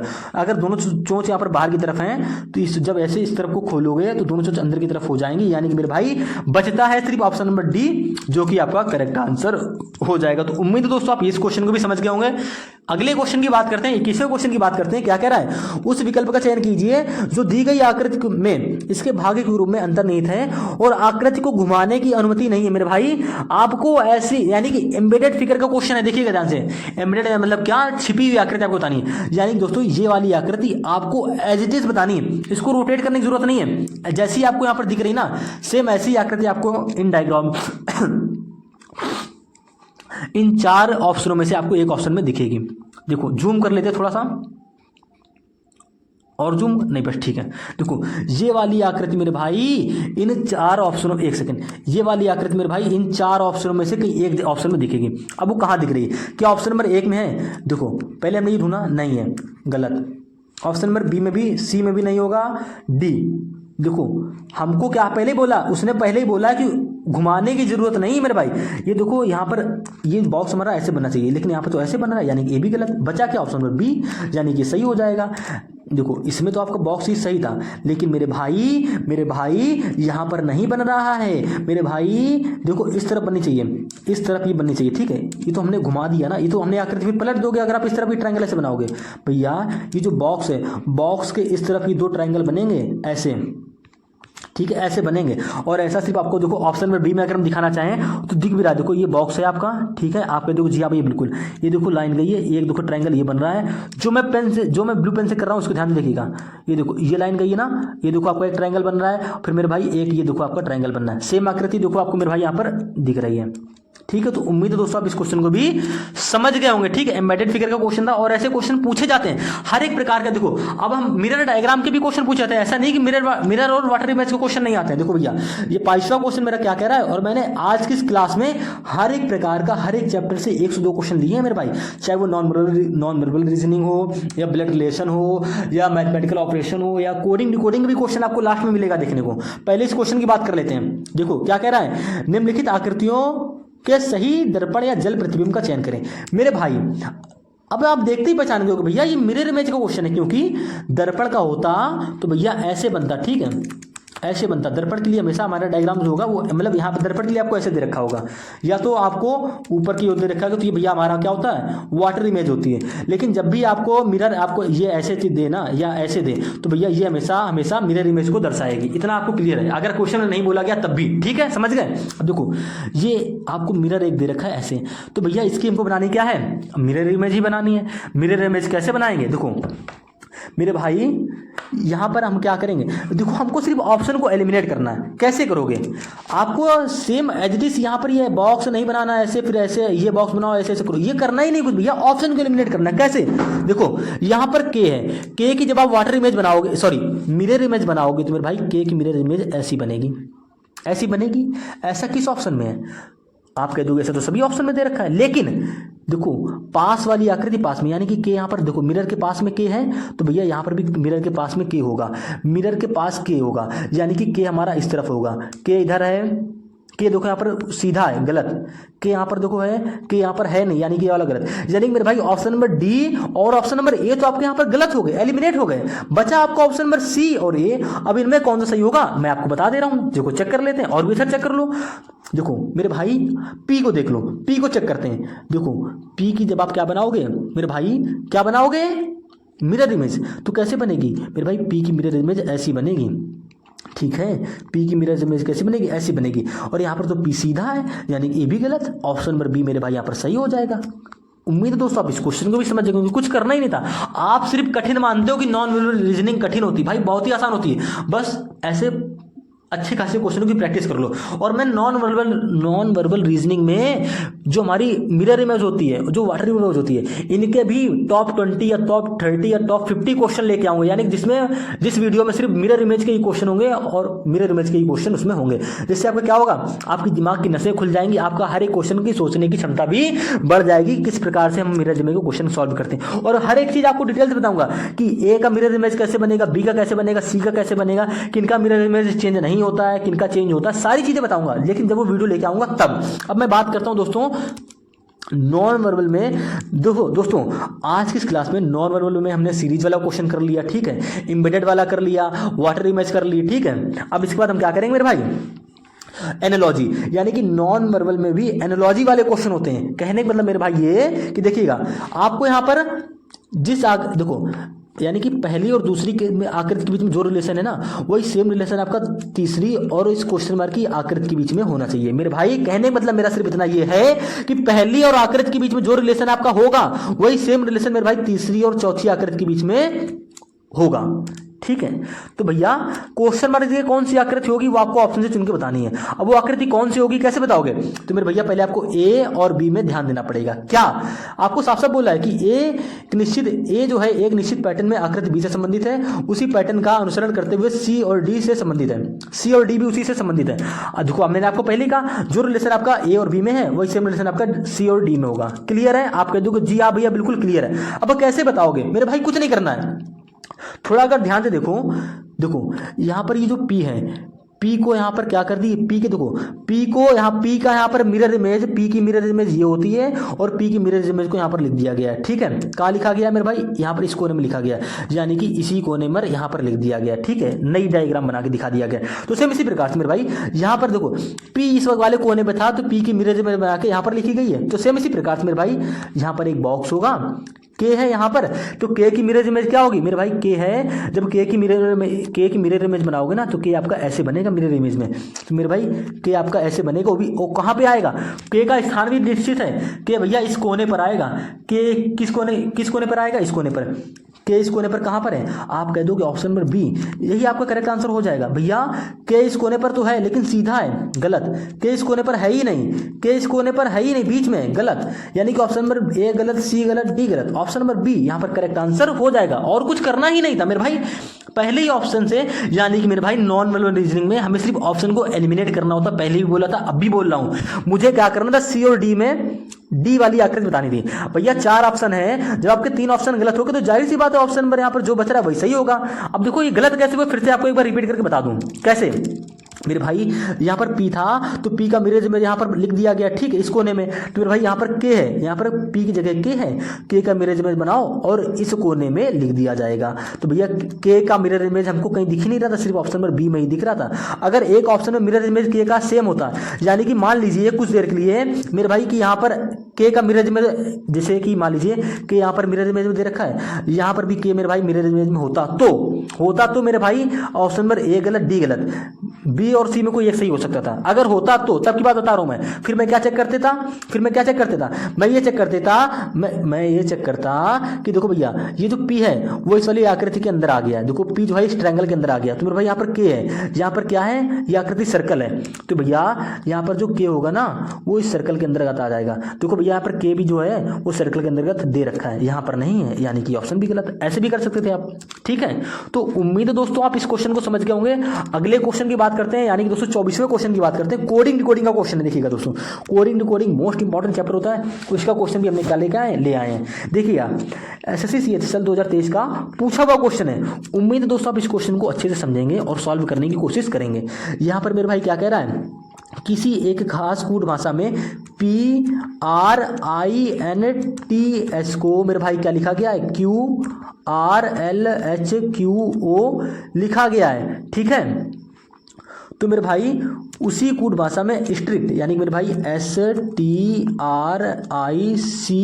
का कोड क्या होगा, ये आपको बताना है। तो कैसे बताओगे भैया, देखो अगर आप थोड़ा क्वेश्चन को ध्यान से देखो तो आप कह दो पी से क्या क्यू कर, देखो पी और क्यू, देखो सबसे पहला लेटर से लेटर में यह कोड बनना है, फॉरवर्ड पैटर्न लगा के चेक करो।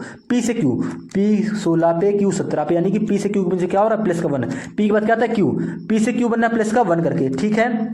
क्रॉस चेक करो, एस में प्लस 1 करोगे, यानी कि इसके पहले एस में प्लस 1 करोगे, एस में प्लस 1 करोगे, आएगा टी।